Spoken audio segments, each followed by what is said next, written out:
ഒരുപക്ഷെ സിനിമയിൽ കാണിച്ചിരുന്ന പോലീസ് ഭീകരതയേക്കാൾ ഭയാനകമായ നിലയിൽ സിസ്റ്റം മൊബിലൈസ് ചെയ്യപ്പെട്ടിരുന്നു എന്നുള്ളതാണ് മുത്തങ്ങയുടെ ഒരു റിയാലിറ്റി. പെർട്ടിക്കുലർ സംഭവം ഞാനിപ്പോൾ ആദ്യമായിട്ടത് വെളിപ്പെടുത്താണ്. ഫോറസ്റ്റേഴ്സുള്ളൊരു ജീപ്പ് നമ്മൾ കണ്ടു. ആ ജീപ്പിൽ ഈ പറയുന്ന ഉണങ്ങിയ ആനപ്പിണ്ടവും പെട്രോളും ഉണ്ടായി എന്നുള്ളത് നമുക്ക് നല്ല ബോധ്യമുണ്ട്. ഇപ്പോൾ നമ്മുടെ അതിൻ്റെ ഫോട്ടോഗ്രാഫുണ്ട്. ഇപ്പോൾ ഉമ്മൻചാണ്ടി ഇതിനെതിരായിരുന്നു, മുരളീധരൻ KPCC പ്രസിഡൻ്റെതിരായിരുന്നു. VSൻ്റെ സന്ദർശനത്തോട് ഇതിന് ഭയങ്കര രാഷ്ട്രീയ വ്യാപ്തി ഉണ്ടായിരുന്നു. ഗവൺമെൻറ് പ്രതിസന്ധിയിലായി. ഞാൻ പോലൊരു കഥാപാത്രം അവരുടെ സ്ക്രിപ്റ്റിൽ റെലവൻ്റ് അല്ല.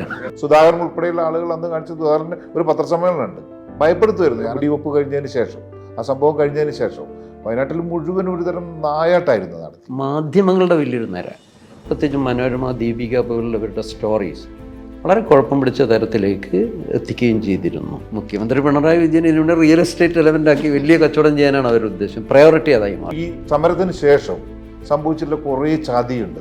അഞ്ചാമതൊരു അപ്ലിക്കേഷനും കൂടി ഉണ്ടായിരുന്നു.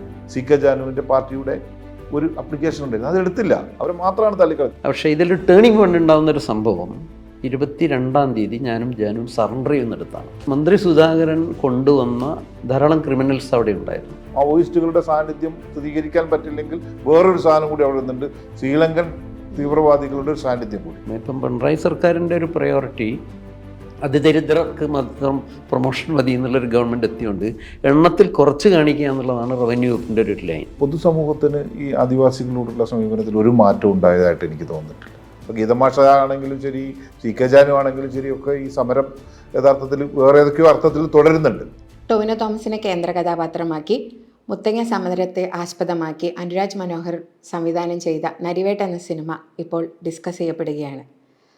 140 മിനിറ്റുള്ള ഈ സിനിമയിൽ മുത്തങ്ങ സമരം, കേരളത്തിലെ ആദിവാസി ഭൂസമരത്തിൽ നിർണായക പങ്കുവഹിച്ച ഈ മുത്തങ്ങ സമരത്തെ എത്രമാത്രം ഉൾപ്പെടുത്തുവാൻ കഴിഞ്ഞു എന്നത് ഒരു ചോദ്യചിഹ്നമായി നിൽക്കുന്ന അവസരത്തിൽ ഇതിൽ ആക്റ്റീവായിട്ട് ഇൻവോൾവ് ചെയ്ത, ഇതിലൊരു ഇൻ്റഗ്രൽ പാർട്ടായിരുന്ന ഗീതാനന്ദനും അതിൽ ഈ സമരത്തെ അകത്തുനിന്നും പുറത്തുനിന്നും വളരെ കൂലങ്കക്ഷമായി വീക്ഷിച്ച അന്നത്തെ ഏഷ്യാനെറ്റിലെ ജേർണലിസ്റ്റായ MK രാമദാസും ഇന്ന് നമ്മളോടൊപ്പം ചേരുകയാണ്.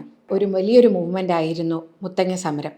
ഈ സമരത്തിൽ വളരെ ആക്റ്റീവായിട്ട് ഇൻവോൾവ് ചെയ്തിരുന്ന രണ്ടുപേര് നമ്മളോട് കൂടെ ഇരിക്കുമ്പോൾ ചരിത്രത്തെ നേരിട്ടറിയാനും നേരിട്ട് മനസ്സിലാക്കാനും നമ്മളുടെ സംശയങ്ങളെ അവരോട് ചോദിച്ചറിയാനും നമുക്ക് അവരോടൊപ്പം ഇരിക്കാം. സിനിമ കണ്ടിരുന്നോ? ഞാൻ കണ്ടായിരുന്നു. എന്താണ് തോന്നിയത് നരിവേട്ട കണ്ടപ്പോൾ?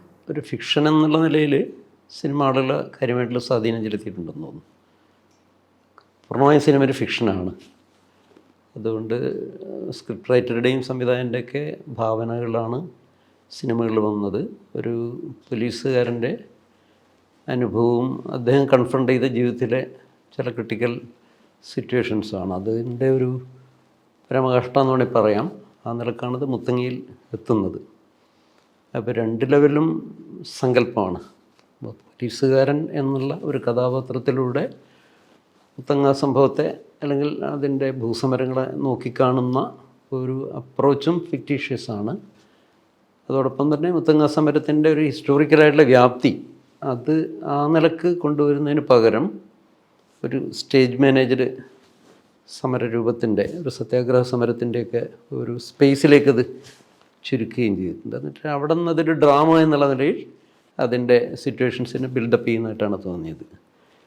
പോലീസുകാരനിലൂടെ നോക്കുന്നു എന്ന് പറയുന്നത് ഒട്ടും റിയാലിറ്റിയായിട്ട് ബന്ധമുള്ളതല്ല. പക്ഷെ അത് ഈ സിനിമയുടെ ശക്തിയൊന്നും കുറച്ചിട്ടില്ല. നിശ്ചയമായിട്ടും അത് ആ നിലക്ക് പുതിയൊരു തലമുറയെ സിനിമ കാണാനും വായിക്കാനും അവർക്ക് ആ ചരിത്ര സംഭവമായിട്ട് ഒരു ലിങ്കേജ് കിട്ടുന്നതിലൊക്കെ സിനിമ വിജയിച്ചിട്ടുണ്ട്. മാത്രമല്ല കഥാപാത്രങ്ങളെ സ്ക്രിപ്റ്റിൻ്റെ ഉള്ളിൽ നിന്നുകൊണ്ട് നന്നായി അത് കൈകാര്യം ചെയ്ത അഭിനേതാക്കൾ, ടൊവിനോ ആണെങ്കിലും മറ്റുള്ളവരൊക്കെ നന്നായിട്ട് ചെയ്യുകയും ചെയ്തിട്ടുണ്ട്. വ്യക്തിപരമായി എനിക്കത് ഇഷ്ടപ്പെട്ടില്ല. അതാണ് അതിലൊരു പ്രശ്നം. നമ്മളിത് വേറൊരു അനുഭവത്തിലൂടെ കടന്നു വന്നവരെ നമ്മളുടെ ഒരു വ്യക്തിപരമായ ജീവിതത്തിൻ്റെ മാത്രമല്ല ഹിസ്റ്ററിയുടെ ഒരു പാർട്ടായ നമ്മളും ഈ കാഴ്ചയിൽ ഒരു ഫിക്ഷനും കൂടി അവതരിപ്പിക്കുമ്പോഴേ നമുക്കതുമായിട്ട് പൊരുത്തപ്പെട്ടു പോകാൻ ഇത്തിരി ബുദ്ധിമുട്ടായിരിക്കും. ഞാൻ മാക്സിമം പിടിച്ചു നിന്ന് നോക്കിയിരുന്നു. എന്നാലും കുഴപ്പമില്ല എന്നേ നമ്മുടെ പുറത്ത് അതിനെക്കുറിച്ച് പറയുള്ളൂ. അതാണ് സിനിമയെക്കുറിച്ചുള്ളൊരു അഭിപ്രായം. അതുകൊണ്ട് തന്നെ ഈ ഒരു കോണ്ടക്സ്റ്റിൽ ഇതിൻ്റെ ഒരു റിയാലിറ്റിയിലേക്കുള്ളൊരു ചർച്ച വളരെ പ്രസക്തമാണെന്നുള്ള എൻ്റെ അഭിപ്രായം. പ്രത്യേകിച്ചും പുതിയ തലമുറ ഈ മുത്തങ്ങയുടെ അതിൻ്റെ ഒരു വ്യാപ്തിയിൽ അത് അറിയേണ്ടതുണ്ട്. രാംദാസേട്ടൻ ആക്ച്വലി ഈ സിനിമയുടെ സ്ക്രിപ്റ്റിങ്ങിൻ്റെ സമയത്തൊക്കെ ഒരുപാട് കോൺട്രിബ്യൂട്ട് ചെയ്തിട്ടുണ്ട്. അവരുടെ റിസർച്ചിൻ്റെ ആസ്പെക്റ്റിൽ വയനാട്ടിൽ അവർ വന്ന സമയത്തും ഡിസ്കസ് ചെയ്തപ്പോഴെന്നാണ് എനിക്ക് മനസ്സിലാക്കാൻ കഴിഞ്ഞത്. രാംദാസേട്ടൻ സിനിമ കണ്ടപ്പോൾ രാംദാസേട്ടൻ എന്താ തോന്നിയത്? അനുരാജ് മനോഹറിൻ്റെ സിനിമ അതിൻ്റെ ഒരു പ്രാരംഭ ചർച്ചയായിട്ട് ബന്ധപ്പെട്ട് പലപ്പോഴും എന്നോട് സംസാരിച്ചിട്ടുണ്ടായിരുന്നു. അപ്പോൾ ഞാൻ ഈ മുത്തങ്ങ സമരത്തിൻ്റെ ഞാൻ മനസ്സിലാക്കുന്ന കാര്യങ്ങൾ അവരുടെ അടുത്ത് ഷെയർ ചെയ്ത സമയത്ത് അവർക്കതായിരുന്നില്ല വേണ്ടത് പലപ്പോഴും. കാരണം അവർ പറഞ്ഞതൊരു ആഖ്യായികയാണിത് എന്ന നിലയിൽ തന്നെയാണ് എൻ്റെ അടുത്തത് അവതരിപ്പിക്കുന്നത്. പക്ഷേ അവർക്ക് ഇതിനൊരു പ്രതലം, കഥ പറയാനൊരു പ്രതലം എന്നുള്ള നിലയിലാണ് ഇതിനെ കണ്ടതും. അപ്പോൾ അതിൽ അവർ പറഞ്ഞ ഏറ്റവും പ്രധാനപ്പെട്ട കാര്യം എനിക്ക് തോന്നിയത് എന്താണെന്നുണ്ടെങ്കിൽ അവർ എത്ര ആൾ മരിച്ചു എന്നുള്ളതായിരുന്നു. അപ്പോൾ ആ ടോളാണ് യഥാർത്ഥത്തിൽ ഇതിലൊരു ഏറ്റവും പ്രധാനപ്പെട്ട ഒരു ആകർഷക സംഭവം. അതാണ് അതിൻ്റെ ഒരു പഞ്ച് എന്നുള്ള നിലയിലാണ് അതിനെ അവർ സമീപിച്ചത്. സ്വാഭാവികമായിട്ടും ഒരു സിനിമ എന്ന് പറയുന്നൊരു വലിയ വ്യവസായം ആയതുകൊണ്ട് അതിനൊരു വിജയവും അതിന് സാമ്പത്തികമായ ലാഭമൊക്കെ കിട്ടാൻ ഇത്തരത്തിലുള്ള പഞ്ചായിട്ടുള്ള ചില കാര്യങ്ങൾ വേണമെന്നൊക്കെയാണ് നമ്മളെ ധരിപ്പിക്കാൻ ശ്രമിച്ചതും. അത് ചിലപ്പോൾ അത് തന്നെ ആയിരിക്കണം റിയാലിറ്റി. അപ്പോൾ അവർ എത്ര ആൾ മരിച്ചു, 5 ആളാണോ 6 ആളാണോ 15 പേരാണോ, പഞ്ചസാര ഇട്ട് കത്തിച്ചോ എന്നുള്ളതൊക്കെ ആയിരുന്നു ഏറ്റവും പ്രധാനപ്പെട്ട ചോദ്യം. ഈ സംഭവം പണ്ട് ഈ സമരം ഇത് നടക്കുന്ന സമയത്തും ഇതേ സാധനം ആവർത്തിക്കപ്പെട്ടിരുന്നു.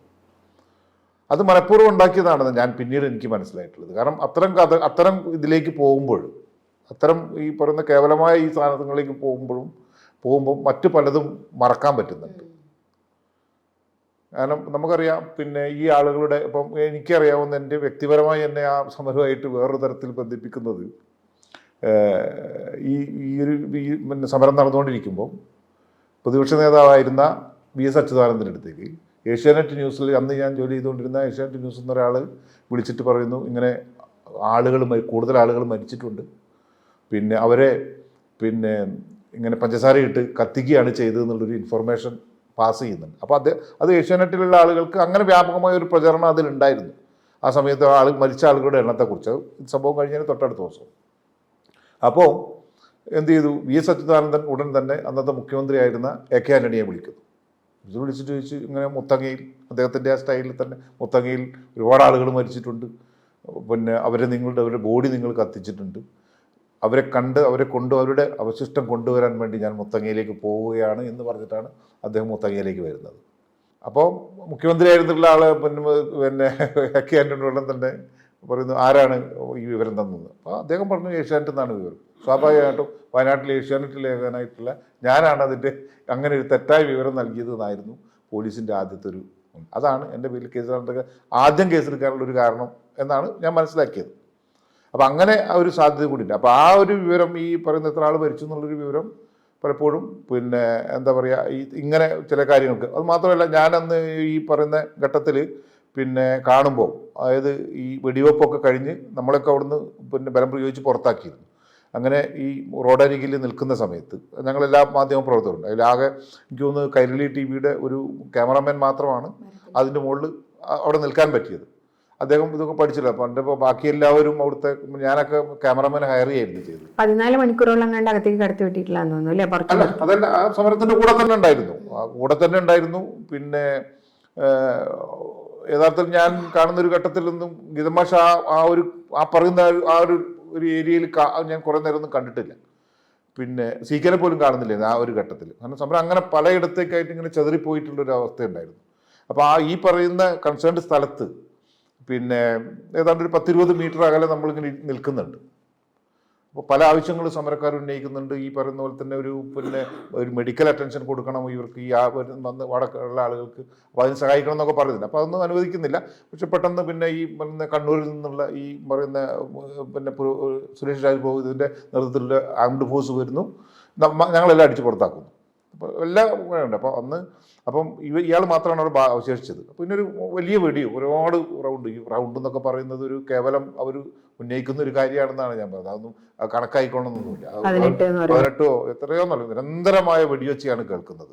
അത് കഴിഞ്ഞ ആളുകൾ അങ്ങനെ കൊണ്ടുവരുന്നുണ്ട്, ബോഡി പോലത്തെ ആളുകൾ. ഞാൻ കാണുന്നതിലൊരു 5-6 പേര് പിന്നെ ശരിക്കും മരിച്ച നിലയിലുള്ള ആളുകളാണ്, സമരക്കാരായിട്ടുള്ള ആളുകൾ. ഈ ആളുകളൊന്നും ഇപ്പോൾ എനിക്ക് പിന്നെ നമ്മളും അങ്ങനെ ഒരു വലിയ സമ്മർദ്ദത്തിലായിരുന്നു. അപ്പോൾ നമ്മൾ ഈ ഒരു രാവിലെ മുതൽ വൈകുന്നേരം വരെ ഈ മനുഷ്യരുടെ കരച്ചിലും ഈ ബഹളവും ഇതിൻ്റെ നമ്മളിതിൻ്റെ ഈ സമരത്തിൻ്റെ ഭാഗമല്ലെങ്കിൽ പോലും ആ മനുഷ്യരുടെ കൂട്ടത്തിൽ ദീർഘകാലം ഈ സമരം തുടങ്ങിയത് മുതൽ അവസാനിക്കുന്നത് വരെ തന്നെ നമ്മൾ കൂടെ ഉണ്ടായിരുന്നു പല അർത്ഥത്തിൽ. ഞാൻ തന്നെ അറിയാം 44 ദിവസം നീണ്ട ആ സമരത്തിൽ പിന്നെ 24 സ്റ്റോറി ഏഷ്യാനെറ്റിൽ തന്നെ ഫയൽ ചെയ്തിട്ടുണ്ട്.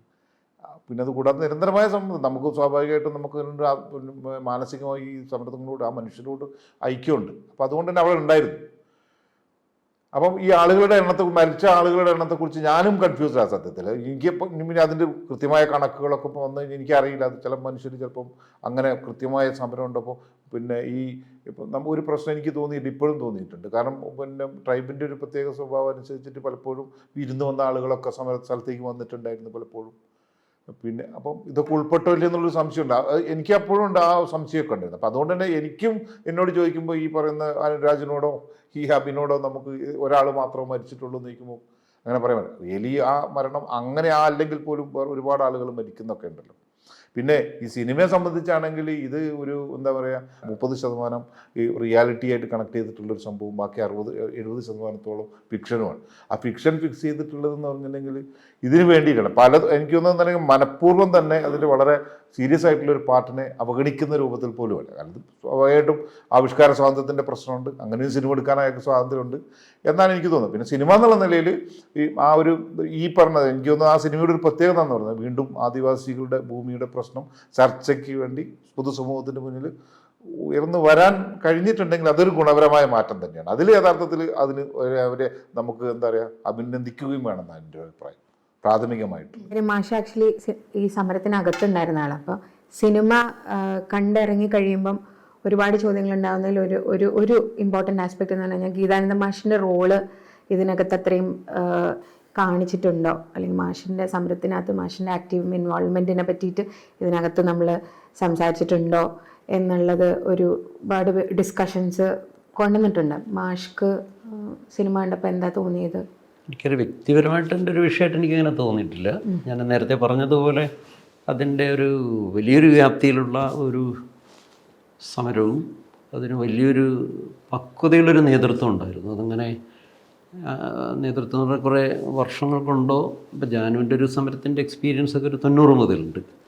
90കളുടെ എൻഡിൽ വേറെ ഒരു യുവനിര ജാനുവിന് ചുറ്റും രൂപപ്പെടുന്നുണ്ട്. ഞാനൊക്കെ ഏതാണ്ട് ഒരു 97 മുതൽ ജാനുവിനോടൊപ്പം ഉണ്ട്. അപ്പോൾ അതിന് ശേഷം ഇങ്ങോട്ട് ഒരു കുടിൽകെട്ടി സമരം, ഇൻ ബിറ്റ്വീൻ ഉണ്ടായിരുന്ന കുറച്ച് സ്ട്രഗിൾസ്, അതോടുകൂടി ജാനുവിനൊരു വലിയൊരു വലയം ഇവരുടെ നല്ല ധാരണകളവരാണ്. പൊളിറ്റിക്കലി അത്യാവശ്യം ട്രൈബൽ ഓട്ടോണമിയെക്കുറിച്ചും അവരുടെ റൈറ്റ്സിനെക്കുറിച്ചും ഭരണഘടനാ അവകാശങ്ങളെക്കുറിച്ചൊക്കെ നല്ല ബോധ്യമുണ്ടെന്നുള്ളത് മാത്രമല്ല, കുടിൽകെട്ട് സമരമൊക്കെ നടക്കുന്നതോടുകൂടി സ്റ്റേറ്റുമായിട്ട് നല്ല അഡ്വക്കസി വർക്ക് നടത്തുന്ന, വളരെ ഉന്നതമായ ലെവലിൽ ചർച്ച നടത്തുന്ന, നിരവധി കത്തുകൾ കൊടുക്കുകയും പ്ലാനിംഗ് ബോർഡ്, ഗവൺമെൻറ്, മുഖ്യമന്ത്രി അല്ലെങ്കിൽ അവരുടെ വലിയൊരു പാരഫർണലിയായിട്ട് ഉദാഹരണത്തിന് 2021 ഒക്ടോബർ 16 ഡിസ്കഷനിൽ ഈ ഞാൻ പിന്നെ അങ്ങനെ 5-6 പേരെ പ്രതിനിധീകരിക്കുന്നുണ്ടെങ്കിലും ഒരു 80-ഓളം വരുന്ന ഒഫീഷ്യൽസും 8-9 മിനിസ്റ്റർമാരൊക്കെ ആയിട്ട് ചർച്ച ചെയ്തിട്ട് അത് വലിയ ചർച്ചകളുടെ പരമ്പരയാണ്. തീർത്തും ജനാധിപത്യപരമായിട്ടുള്ള ഡയലോഗ്. അതുമാത്രമല്ല, ആ ചർച്ചകൾ എത്തുന്നതിന് മുമ്പുള്ള കുടിൽകെട്ട് സമരം ഭയങ്കര കൾച്ചറലായിട്ടുള്ള അപ്സർജാണ്. അപ്പോൾ അത് ഗവൺമെൻറ് അടിച്ചു തകർക്കാനുള്ള നീക്കം ഉണ്ടാകുന്നുണ്ട് പല പ്രതിസന്ധിയിലൂടെ. അപ്പോൾ ഇതിനെല്ലാം വളരെ പക്വമായി കൈകാര്യം ചെയ്യും. ക്യാബിനറ്റ് ഉൾപ്പെടെ ഗൗരിയമ്മ, കുഞ്ഞാലിക്കുട്ടി ഇവരൊക്കെ ആയിട്ടുള്ള പല ഡിസ്കഷൻ നടത്തിയും അക്കാര്യത്തിൽ വളരെ പക്വതയുള്ള നേതൃത്വത്തിൻ്റെ വലിയൊരു നിര രൂപപ്പെടുന്നുണ്ട്. അപ്പോൾ അതിലൊരാൾ മാത്രമാണ് ഞാനും. അപ്പോൾ ആ നിലക്ക് ആ സമരം കടന്നു വന്ന ഒരു 1.5 ദശകത്തിൻ്റെ ഒരു എക്സ്പീരിയൻസിനെ 5 മിനിറ്റാണെങ്കിലും വിഷ്വൽസിൽ കൊണ്ടുവരിക എന്നുള്ളത് ധാർമ്മികമായിട്ട് അങ്ങനെയാണ് ചെയ്യേണ്ടത്. അങ്ങനെ കഴിയുന്നില്ല. ഉദാഹരണത്തിന് അതിനകത്തുള്ളൊരു മെയിൻ ക്യാരക്ടറായിട്ട് വരുന്ന കഥാപാത്രം ഒരു തിരിച്ചറിവിൽ വരുന്നത് അടക്ക പെറുക്കുന്ന ഒരു ഇൻസിഡൻറ്റുമായിട്ടാണ്. ഇപ്പോൾ പൊതുവിൽ ആദിവാസികളിങ്ങനെ മോഷണക്കുറ്റത്തിലൊക്കെ ആരോപിക്കുന്ന സംഭവങ്ങൾ ശരിയാകുമ്പോൾ തന്നെ ഈ കഥാപാത്രങ്ങളൊന്നും അങ്ങനെയുള്ള, അല്ലെങ്കിൽ ഈ പ്രക്ഷോഭ രംഗത്തുള്ളവരൊന്നും അങ്ങനെയുള്ള ഈ കൊച്ചു കൊച്ചു അനുഭവങ്ങളിലൂടെ കടന്നു വന്നുകൊണ്ടുള്ള തിരിച്ചറിവില്ല. ഭൂമി, അതിൻ്റെ പൊളിറ്റിക്സ്, അവരുടെ സ്വയംഭരണം, അവർക്ക് ജീവിക്കാനുള്ള അവകാശം വേണം, അവരുടെ നാടാണെന്നൊക്കെ ഒരു ഉത്തമ വിശ്വാസത്തിലാണ്. അപ്പോൾ ആ നിലക്ക് അതിൻ്റെ രാഷ്ട്രീയത്തിൻ്റെ അതിവിപുലമായൊരു വ്യാപ്തി, പ്രത്യേകിച്ചും മുത്തങ്ങയിലേക്ക് അവർ കടന്നു ചെല്ലുന്നതിന് ഇപ്പം ഞാൻ പറഞ്ഞല്ലോ കുടിൽകെട്ട് സമരം, അതിൻ്റെ എഗ്രിമെൻറ്റ്, ഗവൺമെൻറ് ട്രൈബൽ റീസെറ്റിൽമെൻറ്റിന് വേണ്ടി വലിയൊരു സ്കീം ആദ്യമായിട്ട് ഉണ്ടാക്കുന്നുണ്ട്. ഇപ്പം ആൻ്റണി വെടിവെച്ചു എന്നൊക്കെ പറയുന്ന ഒരു ബാഡായിട്ടുള്ള ഒരു സിറ്റുവേഷനിലേക്ക് പോയിട്ടുള്ളപ്പോൾ തന്നെ ഈ വിഭാഗത്തിൻ്റെ ഒരു ലീഡർഷിപ്പിനെ റെക്കഗ്നൈസ് ചെയ്യുക എന്ന് പറയുന്നത് വളരെ പ്രധാനപ്പെട്ടതാണ്. ഇടത് വലത് രാഷ്ട്രീയ മുന്നണികൾ അതുപോലുള്ള പൊളിറ്റിക്കൽ ലീഡേഴ്സിനെ എല്ലാം മാറ്റി നിർത്തിക്കൊണ്ട് അവർ സ്വന്തം തന്നെ നേടിയൊരു വിജയമാണത്. അപ്പോൾ ആ വിജയം നേടുമ്പോൾ തന്നെ ഈ വിഭാഗങ്ങളുടെ ഡിസ്കഷനും അതിൻ്റെ മൂവ്മെൻറ്റും എല്ലാ ജില്ലകളിലും നടക്കുന്നുണ്ട്. വലിയ മുന്നേറ്റം ഇവരുടെ കുടിലേറ്റ് സമരം നടത്തി ജാനു തിരിച്ച് വയനാട് ചെല്ലുമ്പോൾ മേധാ പട്കർക്ക് പങ്കെടുക്കുന്ന ഒരു 10,000-15,000 പേര് പങ്കെടുക്കുന്ന വലിയൊരു റാലി തന്നെ കാട്ടുകളിൽ നടന്നു കാട്ടിക്കുളത്ത്. അപ്പോൾ ഇതിലൂടെയൊക്കെ ഇത് രൂപപ്പെട്ട വലിയൊരു നേതൃത്വമുണ്ട്. അത് പേരെടുത്ത് പറയാൻ നിരവധി ആളുകളുണ്ട്. ഇപ്പം ഇവിടെ ഉണ്ടവരുണ്ട്, അതിൽ ഡയലോഗിൽപ്പെട്ടവരുണ്ട്, അതിൽ ഡിസ്കഷനിൽ വരുന്ന അശോകനെ പോലെയുള്ള നിരവധി ആളുകളുണ്ട്. അപ്പം അതിനെയൊന്നും തന്നെ പിക്ചറൈസ് ചെയ്യുന്നതിന് ഈ ഫിലിമിന് കഴിയാതെ പോയിട്ടുണ്ട്. കാരണം അതിനെ ഞാൻ പറഞ്ഞല്ലോ, ഒരു ചെറിയൊരു സിറ്റുവേഷനിലേക്ക് ഒരു കുടിൽകെട്ടി സമരം എന്ന് പറയുന്നതിനെ ഒരു വേലിയിടപ്പുറം പോലീസുകാരും വേലിയിടിപ്പുറം ഇവരും തമ്മിലുള്ള ഒരു സിറ്റുവേഷനിലേക്ക് അതിനെ റെഡ്യൂസ് ചെയ്തുകൊണ്ട് പക്ഷേ ഈ പറഞ്ഞ പോലെ ഒരു മണിക്കൂർ 40 മിനിറ്റോട് ചെയ്ത് തീർക്കേണ്ട അവരുടെ ഒരു ടാസ്കിന് വേണ്ടിയായിരിക്കാം അങ്ങനെ ചുരുക്കിയത്. അല്ലെങ്കിൽ കാട് പോലെയുള്ള വലിയ വ്യാപ്തിയുള്ള ഏരിയയിലൊക്കെ അത് ഷൂട്ട് ചെയ്യുന്നതിൻ്റെയൊക്കെ പ്രായോഗിക പ്രശ്നങ്ങളായിരിക്കാം. അല്ലെങ്കിൽ അങ്ങനെ ഒരു സ്ക്രിപ്റ്റിങ്ങിലേക്ക് അത് പോയിട്ടില്ല. എന്തായാലും മുത്തങ്ങ തന്നെ തിരഞ്ഞെടുക്കുന്നതിൻ്റെ ഒരു കാരണം വലിയൊരു ഭൂപ്രദേശത്ത് അവർക്ക് 2-3 ഗ്രാമങ്ങളുടെ ഒരു മോഡൽ ക്രിയേറ്റ് ചെയ്യുക എന്നുള്ളതല്ല. അപ്പോൾ അങ്ങനെ ഒരു കൺസെപ്റ്റ് ഗോത്രസഭ ഈ കുടിൽകെട്ടി സമരത്തിന് ശേഷം ഉണ്ടായ ഒരു വിജയവും അതിനോട് ഗവൺമെൻറ് എടുത്ത ഒരു സമീപനമുണ്ട്. ഗവൺമെൻറ് എന്ന് വെച്ചാൽ ഇങ്ങനൊരു അവരുടെ ഇൻഡിപെൻഡൻ്റായുള്ളൊരു വിജയം റെക്കഗ്നൈസ് ചെയ്യാൻ പറ്റാത്ത ഒത്തിരി പൊളിറ്റിക്കൽ ഫാക്ടേഴ്സ് UDF-നകത്തും LDF-ലൊക്കെ ഉണ്ടായിരുന്നു. ഇപ്പോൾ ഉമ്മൻചാണ്ടി ഇതിനെതിരായിരുന്നു, മുരളീധരൻ KPCC പ്രസിഡൻ്റ് സുധാകരൻ മന്ത്രിയായിരുന്നപ്പോൾ തന്നെ അദ്ദേഹം അങ്ങനെ ഒരു വൈരാഗ്യബുദ്ധിയോട്ട് എത്തുന്നതിന് വേറെ കാരണമുണ്ട്. അതിന് മുമ്പ് 2002 നടന്ന മതികെട്ടാനിൽ നടന്നിരുന്ന ഒരു ഇൻ്റർവെൻഷൻ ഗോത്രമാസം നടത്തിയിരുന്നത് കേരളത്തിൽ വളരെ പ്രധാനപ്പെട്ടതാണ്. ഇതിൻ്റെ ഒരു പ്രിലൂഡ് എന്ന് വേണമെങ്കിൽ പറയുന്നത് മതികെട്ടാനെന്ന് വേണമെങ്കിൽ പറയാം. കാരണം ഏറ്റവും കൂടുതൽ ഭൂമി കണ്ടെത്തുന്നത് ഇടുക്കിയിലായിരുന്നു. ഏതാണ്ട് കുണ്ടള അവിടെ ഒരു 600 ഏക്കർ ഭൂമി കണ്ടെത്തി, പൂപ്പാറയിൽ, പിന്നെ മതികെട്ടാൻ 2200, പിന്നെ 25 ഏക്കർ മാങ്കുളം, അങ്ങനെ വലിയ ഏരിയ കണ്ടെത്തുന്നതിൽ ഇവിടെയെല്ലാം തന്നെ ഞങ്ങളെ അന്ന് കാണിക്കാനും ഭൂമി കാണിക്കാനും അത് പരിശോധിക്കാനും അതിൻ്റെ ഗുണഭോക്തൃ സംഭവങ്ങളൊക്കെ ഐഡൻറ്റിഫൈ ചെയ്യുന്നതിലൊക്കെ തന്നെ വലിയൊരു പങ്കുണ്ട്. അപ്പം ഈ പ്രദേശത്ത് വലിയ ഭൂമി കയ്യേറ്റം, ഭൂമാഫികൾ, അത് മന്ത്രി മാണിയായിട്ട് അസോസിയേറ്റ് ആയ ആളുണ്ട്. എല്ലാം വനം വകുപ്പിൻ്റെ അറിവ് സമൂഹത്തോട് നടന്ന വലിയ ഏലത്തോട്ടങ്ങളും കഞ്ചാവ് കൃഷിയൊക്കെ ആയിരുന്നു. അപ്പോൾ ജാനു ഞങ്ങളുടെ ഒരു വലിയ സംഘം അതിൻ്റെ പരിശോധനാ സംഘത്തിൽ ചെന്നപ്പോൾ ഇതാണ് കാണുന്നത്. അത് ഞങ്ങളപ്പം വലിയ വിഷയമാക്കി മാറ്റി ഇവരും തന്നെ കുടിയിറക്കണമെന്ന് പറഞ്ഞു. ഏതാനും ദിവസം കഴിഞ്ഞപ്പം VS അത് ഏറ്റെടുത്തു. VSൻ്റെ സന്ദർശനത്തോട് ഇതിന് ഭയങ്കര രാഷ്ട്രീയ വ്യാപ്തി ഉണ്ടായി. അപ്പം ഗവൺമെൻറ് പ്രതിസന്ധിയിലായി. അപ്പോൾ അത് ഫോറസ്റ്റ് ഡിപ്പാർട്ട്മെൻറ്റിനെ പ്രതിസന്ധിയിലാക്കി. അവർക്ക് 2 DFOമാരെ സസ്പെൻഡ് ചെയ്യേണ്ടി വന്നു. അത് അവസാനം കുടിയിറക്കണം തീരുമാനിക്കും. അവസാനം ക്യാബിനറ്റിൽ വന്നപ്പം ഇത് ദ്വയാധികാരം, റവന്യൂ വകുപ്പാണോ ആരുടെ അണ്ടറിലാണോ എന്ന് കൃത്യമായി തിട്ടപ്പെടുത്താതിരിക്കും. 2 പേരുടെയും കണ്ണടച്ച് ഈ കൊള്ളയിടേണ്ട അവിടെ നടന്നുകൊണ്ടിരുന്നു. ആ ചുരുക്കത്തിൽ ഇത് വനം വകുപ്പിന് വലിയ ക്ഷീണമായി മാറി. അത് ദേശീയോദ്യാനമായി പ്രഖ്യാപിക്കാൻ ക്യാബിനറ്റ് തീരുമാനിച്ചു. പിന്നീട് വളരെ എക്കോ ഫ്രജൈൽ ലാൻഡിൻ്റെ ഭാഗങ്ങളിൽ നിന്ന് കൊടുക്കണ്ടെന്ന് വനം വകുപ്പ് തീരുമാനിക്കുകയും പിന്നീട് അങ്ങ് ഭൂമി കണ്ടെത്തുന്നതിൽ നിരന്തരത്തിൽ തടസ്സവാദം ഉന്നയിച്ചു കൊണ്ടുവന്നു റവന്യൂ വകുപ്പൊന്നും ഇതും. അതിലൊരു ഘടകം ഈ ഇതുവഴി ഉണ്ടായതുവഴി ഒരു ഉദ്യോഗസ്ഥരുടെ സഹകരണമില്ലാതായതാണ് മുത്തങ്ങയിലേക്കുള്ളൊരു പ്രസിപ്പിറ്റേഷൻ എത്തുന്നതിനൊരു കാരണം. പുറത്താണെങ്കിൽ LDF വേറെ തരത്തിലൊരു ഏപ്രിൽ മാസമായപ്പം അവരുടെ ഇൻഡിപെൻഡൻ്റ് ആയിട്ടുള്ളൊരു കേസ് പോലൊരു സംഘടന ഉണ്ടാക്കി ജയിൽ നിറക്കൽ സമരമൊക്കെ നടത്തി. ഒരു പരിധിവരെ അവരെ പ്രൊമോട്ട് ചെയ്യുന്നതിൽ സുധാകരനും മന്ത്രി കുട്ടപ്പനുമായിട്ട് ചർച്ച ചെയ്ത് അവരായിട്ടുള്ള എഗ്രിമെൻ്റ് ഉണ്ടാക്കുന്നു. ഇൻറ്റേർണലി പട്ടികവർഗ വകുപ്പിൻ്റെ മന്ത്രിയായിരുന്ന കുട്ടപ്പൻ തന്നെ സമരത്തിന് എതിരായി വരുന്നു. സമരമല്ല, ആൻ്റണി പാക്കേജിനെതിരെ. ഇങ്ങനെ വലിയൊരു പ്രതിസന്ധി. പിന്നെ ഈ ഫണ്ട് പഞ്ചായത്തിൽ നിന്ന് തിരിച്ചെടുത്ത് പുനരധിവാസത്തിന് വേണ്ടി ഒരു 58 കോടി രൂപ കൈമാറിയിരുന്നു. അതിനെയും LDF എതിർത്തു.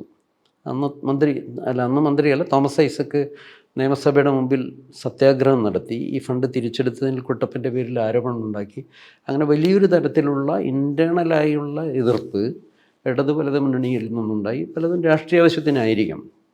അപ്പോൾ ഈ ഒരു പ്രതിസന്ധി ഘട്ടത്തിൽ ഇത് സ്കീം മുന്നോട്ട് പോകുമോ എന്നുള്ള ഒരു സംശയം, അല്ലെങ്കിൽ അങ്ങനെ ന്യായമായിട്ടുള്ള നമ്മുടെ ഒരു സംശയത്തിലാണ് ഈ കരാർ അതിജീവിക്കണമല്ലോ. നമുക്ക് ഈ എഗ്രിമെൻ്റ് ഉണ്ടാവണം.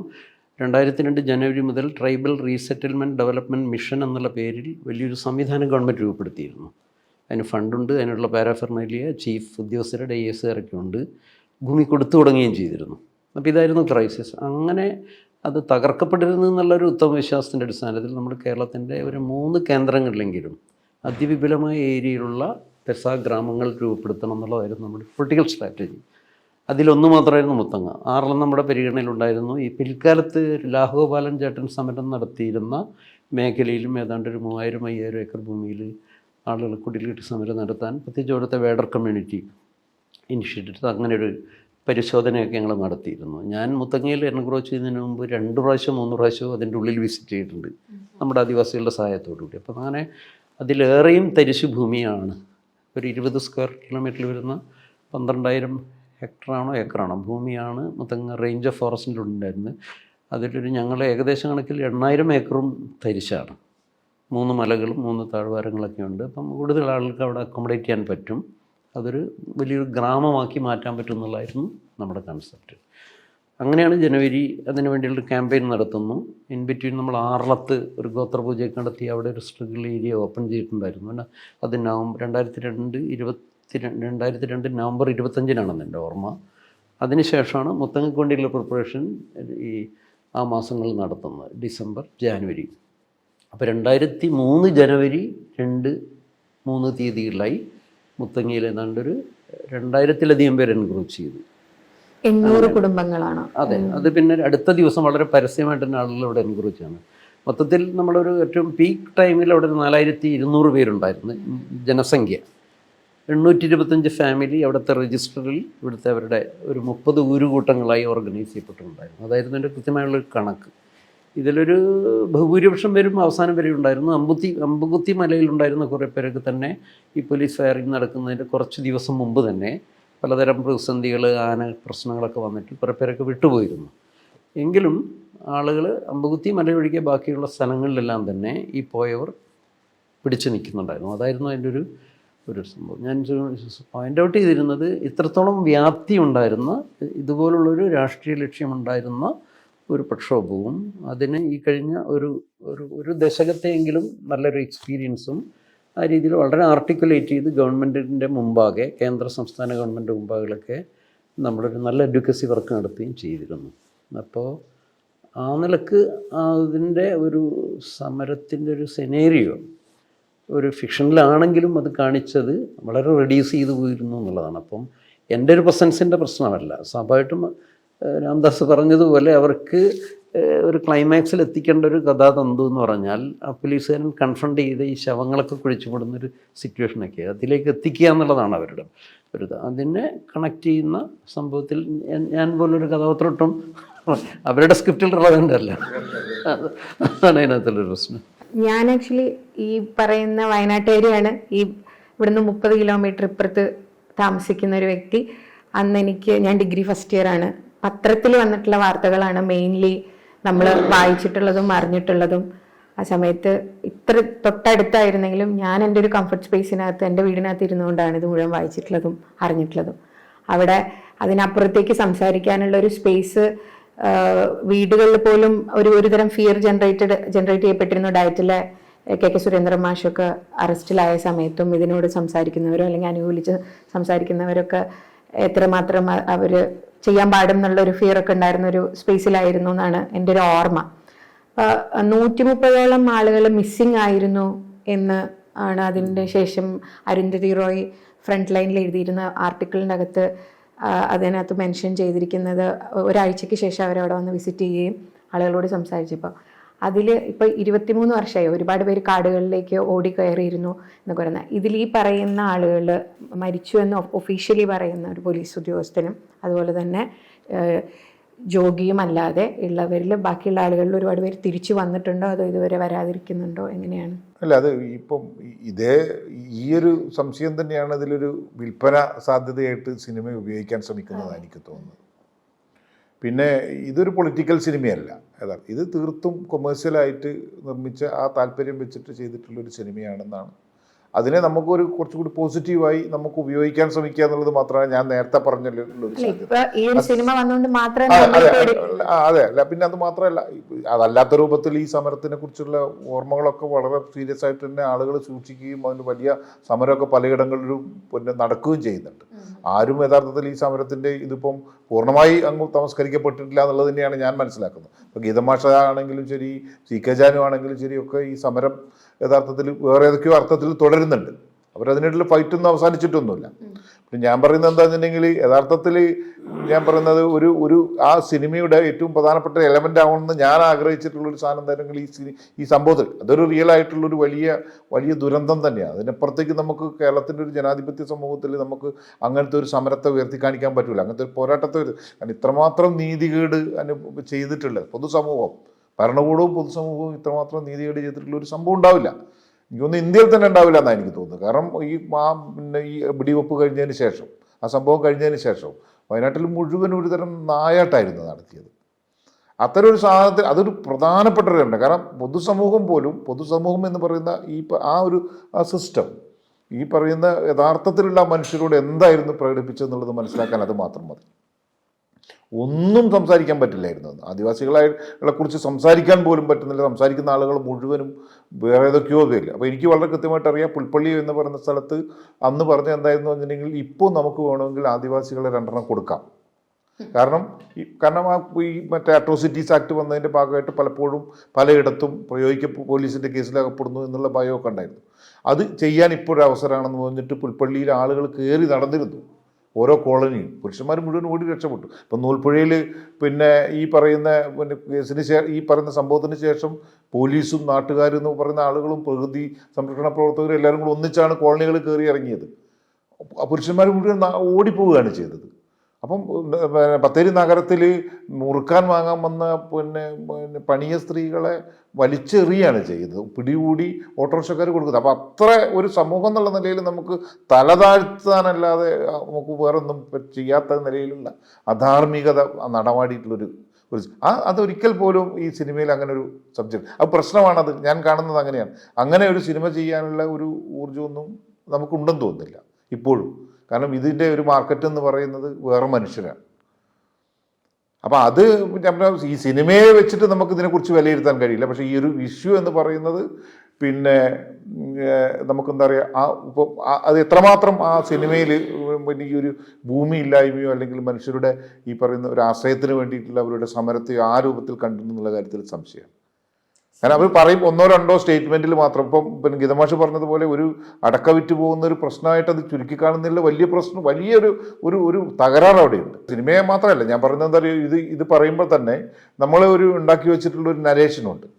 ആ നരേഷനിൽ പലപ്പോഴും എനിക്ക് തോന്നിയിട്ടുള്ള എന്താണെങ്കിൽ ഈ സമരത്തിന് ശേഷം സംഭവിച്ചിട്ടുള്ള കുറേ ചതിയുണ്ട്. സത്യത്തിൽ വലിയ ചതിയുണ്ട്. ഇപ്പോൾ AK ആൻ്റണി വെടിവെച്ചു എന്ന് പറയുമ്പോഴും എനിക്ക് തോന്നിയിട്ടുണ്ട് എന്നുണ്ടെങ്കിൽ ആൻ്റണി കുറച്ചുകൂടിയൊക്കെ ഒരു ജനാധിപത്യമൊക്കെ ഈ മനുഷ്യരുടെ അടുത്ത് കാണിച്ചിട്ടുണ്ടെന്നാണ് ഞാൻ കരുതുന്നത്.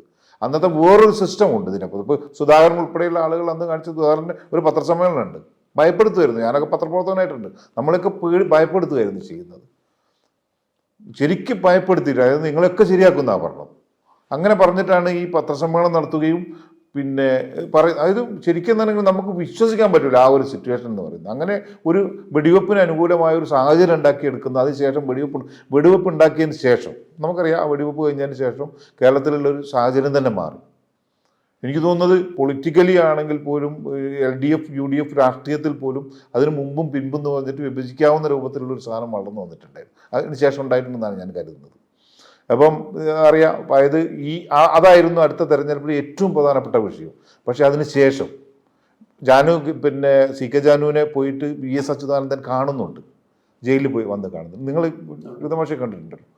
അപ്പോൾ അവർ പറയുന്ന ചില സാധനമുണ്ട്, ഞാൻ കൂടെ ഉണ്ടെന്നൊക്കെയാണ് അല്ലേ. അങ്ങനെ തന്നെയായിരുന്നു പറഞ്ഞത്. ഇപ്പോൾ സുരേന്ദ്ര മാഷയൊക്കെ കാണാൻ പോയിട്ട് VS പറഞ്ഞത് അത് തന്നെയാണ്. വലിയ പ്രതീക്ഷയായിരുന്നു. സത്യത്തിൽ എന്താണെന്നെങ്കിൽ പാർട്ടിയിലുള്ള 2 വിഭാഗങ്ങളുടെ അഭിപ്രായ വ്യത്യാസം പോലും പരസ്യമായിട്ടുള്ള ഒരു ഘട്ടം കൂടിയായിരുന്നു അത്. കാരണം ഈ സമരം കാണാൻ വേണ്ടി വരുന്ന സമയത്ത് പിന്നെ VSനെ തടഞ്ഞു നിർത്തി അന്നത്തെ ശങ്കർ റെഡ്ഡി ഇങ്ങനെ കാണിച്ചു കൊടുക്കുന്നുണ്ട്. ഇവിടെ ഞാനുണ്ട്, ആ കൂട്ടത്തിലുണ്ടായിരുന്നു.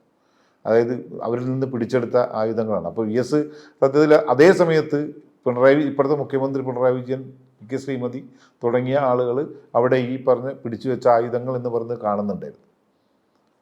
പക്ഷേ VS അവിടെ കയറാതെ പോവുകയും ഞാൻ കാണാൻ വന്നത് ഇതല്ല എന്ന് പറഞ്ഞ് അദ്ദേഹത്തിൻ്റെ സ്റ്റൈലിൽ പറഞ്ഞിട്ട് പോവുകയാണ് ചെയ്തത്. അപ്പോൾ അതിനുശേഷം പറഞ്ഞ പത്രസമ്മേളനത്തിലാണ് യഥാർത്ഥത്തിൽ ഞങ്ങൾ ഈ പറയുന്ന ആദിവാസികളുടെ കൂടെയാണെന്ന് പ്രഖ്യാപിച്ചത്. അതൊരു വലിയ മാറ്റം ഉണ്ടാക്കി. പക്ഷേ ആ മാറ്റം പിന്നീട് അത് ഒരിക്കൽ പോലും പാർട്ടിയോ പിന്നീട് തുറന്നു വന്ന ഗവൺമെൻറ്റോ അതിന് ടച്ച് ചെയ്യാനേ തയ്യാറായില്ല. അത് വലിയ ചതിയാണെന്നാണ് എനിക്ക് തോന്നുന്നത്. കാരണം ഈ പറയുന്ന 2 കേസും കൂടി കൂടുതൽ ഇടുക ചെയ്തതെന്നാണ് എനിക്ക് തോന്നുന്നത്, അല്ലേ? അങ്ങനെ ഒരു സംഭവം കൂടി ഉണ്ടായിരുന്നു എനിക്ക് തോന്നുന്നു, ഫോറസ്റ്റുമായിട്ട് ബന്ധപ്പെട്ട കേസ്. പിന്നീട് ആ കേസുകൾ ഒഴിവാക്കാൻ വേണ്ടി അടുത്ത UDF ഗവൺമെൻറ് വരേണ്ടി വന്നു. പിന്നെ ആ കേസുകൾ എഴുതി തള്ളാൻ വേണ്ടിയിട്ട് വനം വകുപ്പിൻ്റെ കേസുകൾ എഴുതി തള്ളുന്നത് അങ്ങനെയാണ്. അത് മാത്രമല്ല, ഈ സമരം ചെയ്യുന്ന ആളുകളെ 2ഉം 3ഉം തട്ടുകളാക്കി അവരുടെ പിന്നെ അതായത് കേസിൻ്റെ സമരത്തിനുള്ള ആളുകൾക്ക് ഭൂമി കൊടുക്കുന്നു, ഈ മനുഷ്യരെ കാണുന്നില്ല. ഇങ്ങനെ യഥാർത്ഥത്തിൽ ഈ ആദിവാസികൾക്കിടയിൽ ഉയർന്നു വരുന്ന ഒരു സമരബോധത്തെ അല്ലെങ്കിൽ ഒരു സംഘടിതമായ ശേഷിയെ ഇല്ലാതാക്കാൻ വേണ്ടിയിട്ട് ഭയങ്കര ആസൂത്രിതമായിട്ടുള്ള ശ്രമം പിന്നീട് നടന്നു എന്നുള്ളതാണ്.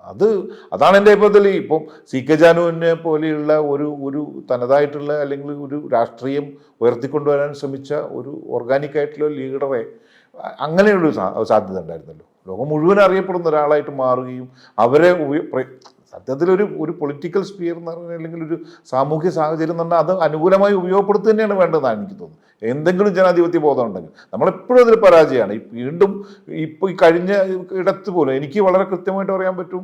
അതായത് ഈ CK ജാനു ഒക്കെ ഈ പറയുന്ന ഇതിന് ശേഷം പലപ്പോഴായിട്ട് പല പിന്നെ രാഷ്ട്രീയ പിന്നെ എന്താ പറയുക മുന്നണികളുമായിട്ട് ബന്ധപ്പെടാൻ വേണ്ടി ശ്രമിച്ചിരുന്നു. എനിക്ക് വ്യക്തിപരമായിട്ട് അറിയാവുന്ന 1-2 അവസരം ഇപ്പോൾ LDF എന്ന് പറഞ്ഞ സംവിധാനമായിട്ട് ബന്ധപ്പെടാൻ വേണ്ടി 2-3 വർഷത്തോളമാണ് അവർ ഒരു അപേക്ഷ കൊടുത്തിട്ട് കാത്തു നിൽക്കണം. LDFിൻ്റെ പ്രവേശനത്തിന് വേണ്ടി അപേക്ഷ കൊടുത്ത് കാത്തു നിൽക്കേണ്ടി വരും. എന്നിട്ട് ഒടുവിൽ തീരുമാനിക്കുന്നില്ല അവർ. അതായത് എനിക്ക് വേറൊരു കാര്യം കൂടി പറയാൻ പറ്റും. 4 പേരെ ഇടതുമുന്നണിയുടെ പിന്നെ ഭാഗമായി എടുത്തിട്ടുള്ളൊരു സന്ദർഭം ഉണ്ടായിരുന്നു. അതിൽ 5ാമതൊരു അപ്ലിക്കേഷനും കൂടി ഉണ്ടായിരുന്നു. CK ജാനുവിൻ്റെ പാർട്ടിയുടെ ഒരു അപ്ലിക്കേഷൻ ഉണ്ടായിരുന്നു. അത് എടുത്തില്ല, അവർ മാത്രമാണ് തള്ളിക്കളഞ്ഞത്. അന്ന് എടുത്തത് ആരൊക്കെയാണെന്ന് അറിയാം. ഒന്ന് INL എന്ന് പറഞ്ഞൊരു പാർട്ടിയാണ് എടുത്തത്. 2ാമത് വീരേന്ദ്രകുമാറിൻ്റെ പാർട്ടിയെ 2ാമത് എടുക്കുന്നത്. 3 ഗണേഷ് കുമാറിൻ്റെ അല്ലെങ്കിൽ R ബാലകൃഷ്ണപിള്ളയുടെ പാർട്ടിയെ, ഫ്രാൻസിസ് ജോർജിൻ്റെ പാർട്ടി. ഈ 4 പേരുടെയും നമുക്ക് വേണമെങ്കിൽ INL എന്ന് പറയുന്നൊരു പാർട്ടിയെ വേണമെങ്കിൽ നമുക്ക് മാറ്റി വെക്കാമെന്ന് വിചാരിക്കും. ബാക്കി 3 പേരും എന്താണ് പ്രതിനിധാനം ചെയ്യുന്നത് വളരെ കൃത്യമായിട്ട് അറിയാം.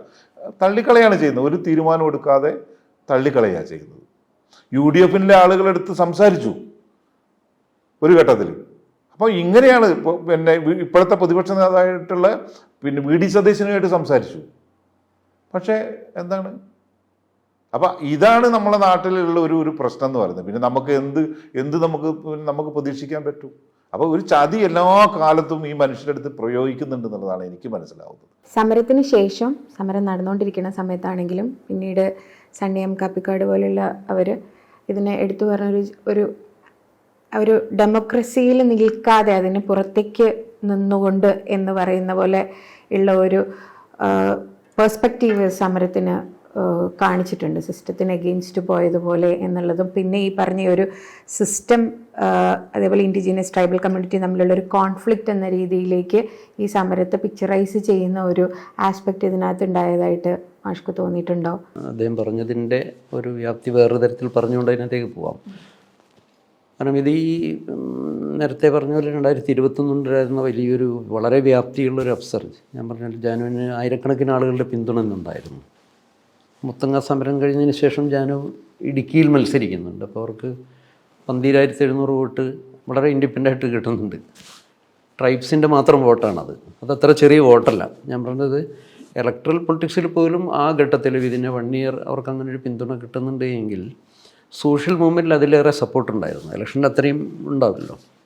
അപ്പം അതിനെ എങ്ങനെയാണ് നമ്മുടെ അധികാരി വർഗം അല്ലെങ്കിൽ ഭരണവുമായി ബന്ധപ്പെട്ട മിഷനറി, പ്രത്യേകിച്ച് നമ്മുടെ വളരെ ജനാധിപത്യപരമായ സിസ്റ്റത്തിൽ വിവിധ മുന്നണികളിലൂടെ പ്രവർത്തിക്കുന്നതിൻ്റെ ഒരു പ്ലൂരലിസം ഉണ്ടല്ലോ, ആ ഒരു സിറ്റുവേഷൻ പോലും ആക്സെപ്റ്റ് ചെയ്യാനുള്ള വലിയൊരു ബുദ്ധിമുട്ടുണ്ടായിരുന്നു. അപ്പം ഞാൻ ഈ നേരത്തെ പറഞ്ഞിരുന്നതിൻ്റെ ഒരു പോലീസ് ഭീകരതയുടെ ഒക്കെ ഒരു സംഭവം കൂടി പരാമർശിച്ചു പോകുമെന്നുള്ളത് ഉചിതമായിരിക്കുമെന്ന് എനിക്ക് തോന്നുന്നു. സിനിമയെ മുൻനിർത്തിക്കൊണ്ടല്ല, അല്ലാതെ തന്നെ ഒരുപക്ഷെ സിനിമയിൽ കാണിച്ചിരുന്ന പോലീസ് ഭീകരതയേക്കാൾ ഭയാനകമായ നിലയിൽ സിസ്റ്റം മൊബിലൈസ് ചെയ്യപ്പെട്ടിരുന്നു എന്നുള്ളതാണ് മുത്തങ്ങയുടെ ഒരു റിയാലിറ്റി. അതിലെടുത്ത് പറയേണ്ടത് സുധാകരൻ അതിനകത്തൊരു ചട്ടുകം മാത്രമായിരുന്നു. ഞാനത് പറയാതിരിക്കാൻ പറ്റില്ല. രാംദാസ് ഒബ്സർവ് ചെയ്തതുപോലെ ഒരുപക്ഷെ അതിനകത്ത് AK ആൻ്റണി ഒരു നോൺ എലമെൻ്റ്. അയാൾ ഔപചാരികമായി തീരുമാനം എടുക്കുന്ന ഒരാൾ മാത്രം പോലീസ് ഫയർ ചെയ്യാനൊക്കെ ഉള്ളത്. കാരണം പലപ്പോഴും ജനാധിപത്യപരമായ ഡിസ്കഷൻ ടേബിളിൽ ചെല്ലുമ്പോൾ പുള്ളി എപ്പോഴും മുഖാമുഖം നിൽക്കാനായിട്ട് തയ്യാറായിരുന്നു എന്നുള്ളതൊരു ഫാക്റ്റാണ്. ഞങ്ങളെ സംബന്ധിച്ച് വളരെ ഇമ്പോർട്ടൻ്റ് ആയിരുന്നു. പ്രോബ്ലം എന്തായിരുന്നു പറഞ്ഞാൽ മുത്തങ്ങ സമരത്തിൻ്റെ 48 ദിവസം നിൽക്കുന്ന ഒരു ഘട്ടത്തിൽ പോലും ആ ഘട്ടത്തിലൊന്നും തന്നെ പോലീസിൻ്റെ ഒരു സ്പെഷ്യൽ ബ്രാഞ്ചിൻ്റെ ഇൻവെസ്റ്റിഗേഷൻ കാര്യമായിട്ടൊന്നും നടക്കുന്നില്ല. അല്ലെങ്കിൽ അങ്ങനത്തെ ഒരു ഫാക്ച്വലായി അവിടെ നടക്കുന്ന ഒരു ആഭ്യന്തര വകുപ്പിൻ്റെ റിപ്പോർട്ട് ഗവൺമെൻറ് ടേബിൾ ഉണ്ടായിരുന്നു എന്നുള്ളത് ഡൗട്ട്ഫുള്ളാണ്. അല്ല, ഗവൺമെൻറ് അങ്ങനെ ആവശ്യപ്പെട്ടിട്ടില്ല. വനം വകുപ്പിൻ്റെ വസ്തുതക്ക് നിരക്കാത്തതുമായിട്ടുൾപ്പെടെയുള്ള അല്പം പെരുപ്പിച്ച റിപ്പോർട്ടുകൾ എത്തുകയും ചെയ്തു. നമ്മുടെ എന്തോ അവിടെ ആക്ച്വൽ നടക്കുന്ന എന്താണെന്നുള്ളത് നന്നായി അറിയാവുന്ന ഒഫീഷ്യൽ ഏജൻസി വനം വകുപ്പായിരുന്നു. അപ്പോൾ എന്തായാലും അവരുടെ മുമ്പിൽ അവിടെ എത്ര പേരുണ്ട്, എന്താണ് നടക്കുന്നത്, നമ്മൾ ആംഡാണോ അല്ലയോ, അവരെന്ത് ചെയ്യുന്നുള്ള ഡേ ടു ഡേ റിപ്പോർട്ട് ഓരോ ദിവസവും പോയിക്കൊണ്ടിരിക്കുന്നുണ്ട്. അവർക്ക് അവിടെ എങ്ങനെയെങ്കിലും ഇവരെ ഒഴിവാക്കിയെടുക്കണം. പക്ഷേ ഈ ഒരു സ്റ്റേജിലുണ്ടാവുന്ന വഴിത്തിരിവ് എന്ന് പറഞ്ഞാൽ 17-ാം തീയതിയുള്ളൊരു ഫയർ ഇൻസിഡൻ്റാണ്. 17-ാം തീയതി ഉണ്ടാകുന്നത്. അതിനെ ആദിവാസികൾ അതിജീവിച്ചു എന്നുള്ളതാണ് അവർക്ക് ഉണ്ടാകുന്ന വലിയൊരു പ്രശ്നം. ഞാനതിൻ്റെ ഒരു പ്രധാന കൾപ്രിറ്റ് മന്ത്രി സുധാകരനെ തന്നെയാണ് ഇപ്പോഴും കാണുന്നത്. ഇദ്ദേഹത്തിൻ്റെ ഈ പറയുന്ന മതികെട്ടാൻ മുതലുള്ള ഒരു പകയോ അങ്ങനെ ചില എലമെൻ്റ് അതിനകത്ത് വർക്ക് ചെയ്യുന്നുണ്ട്.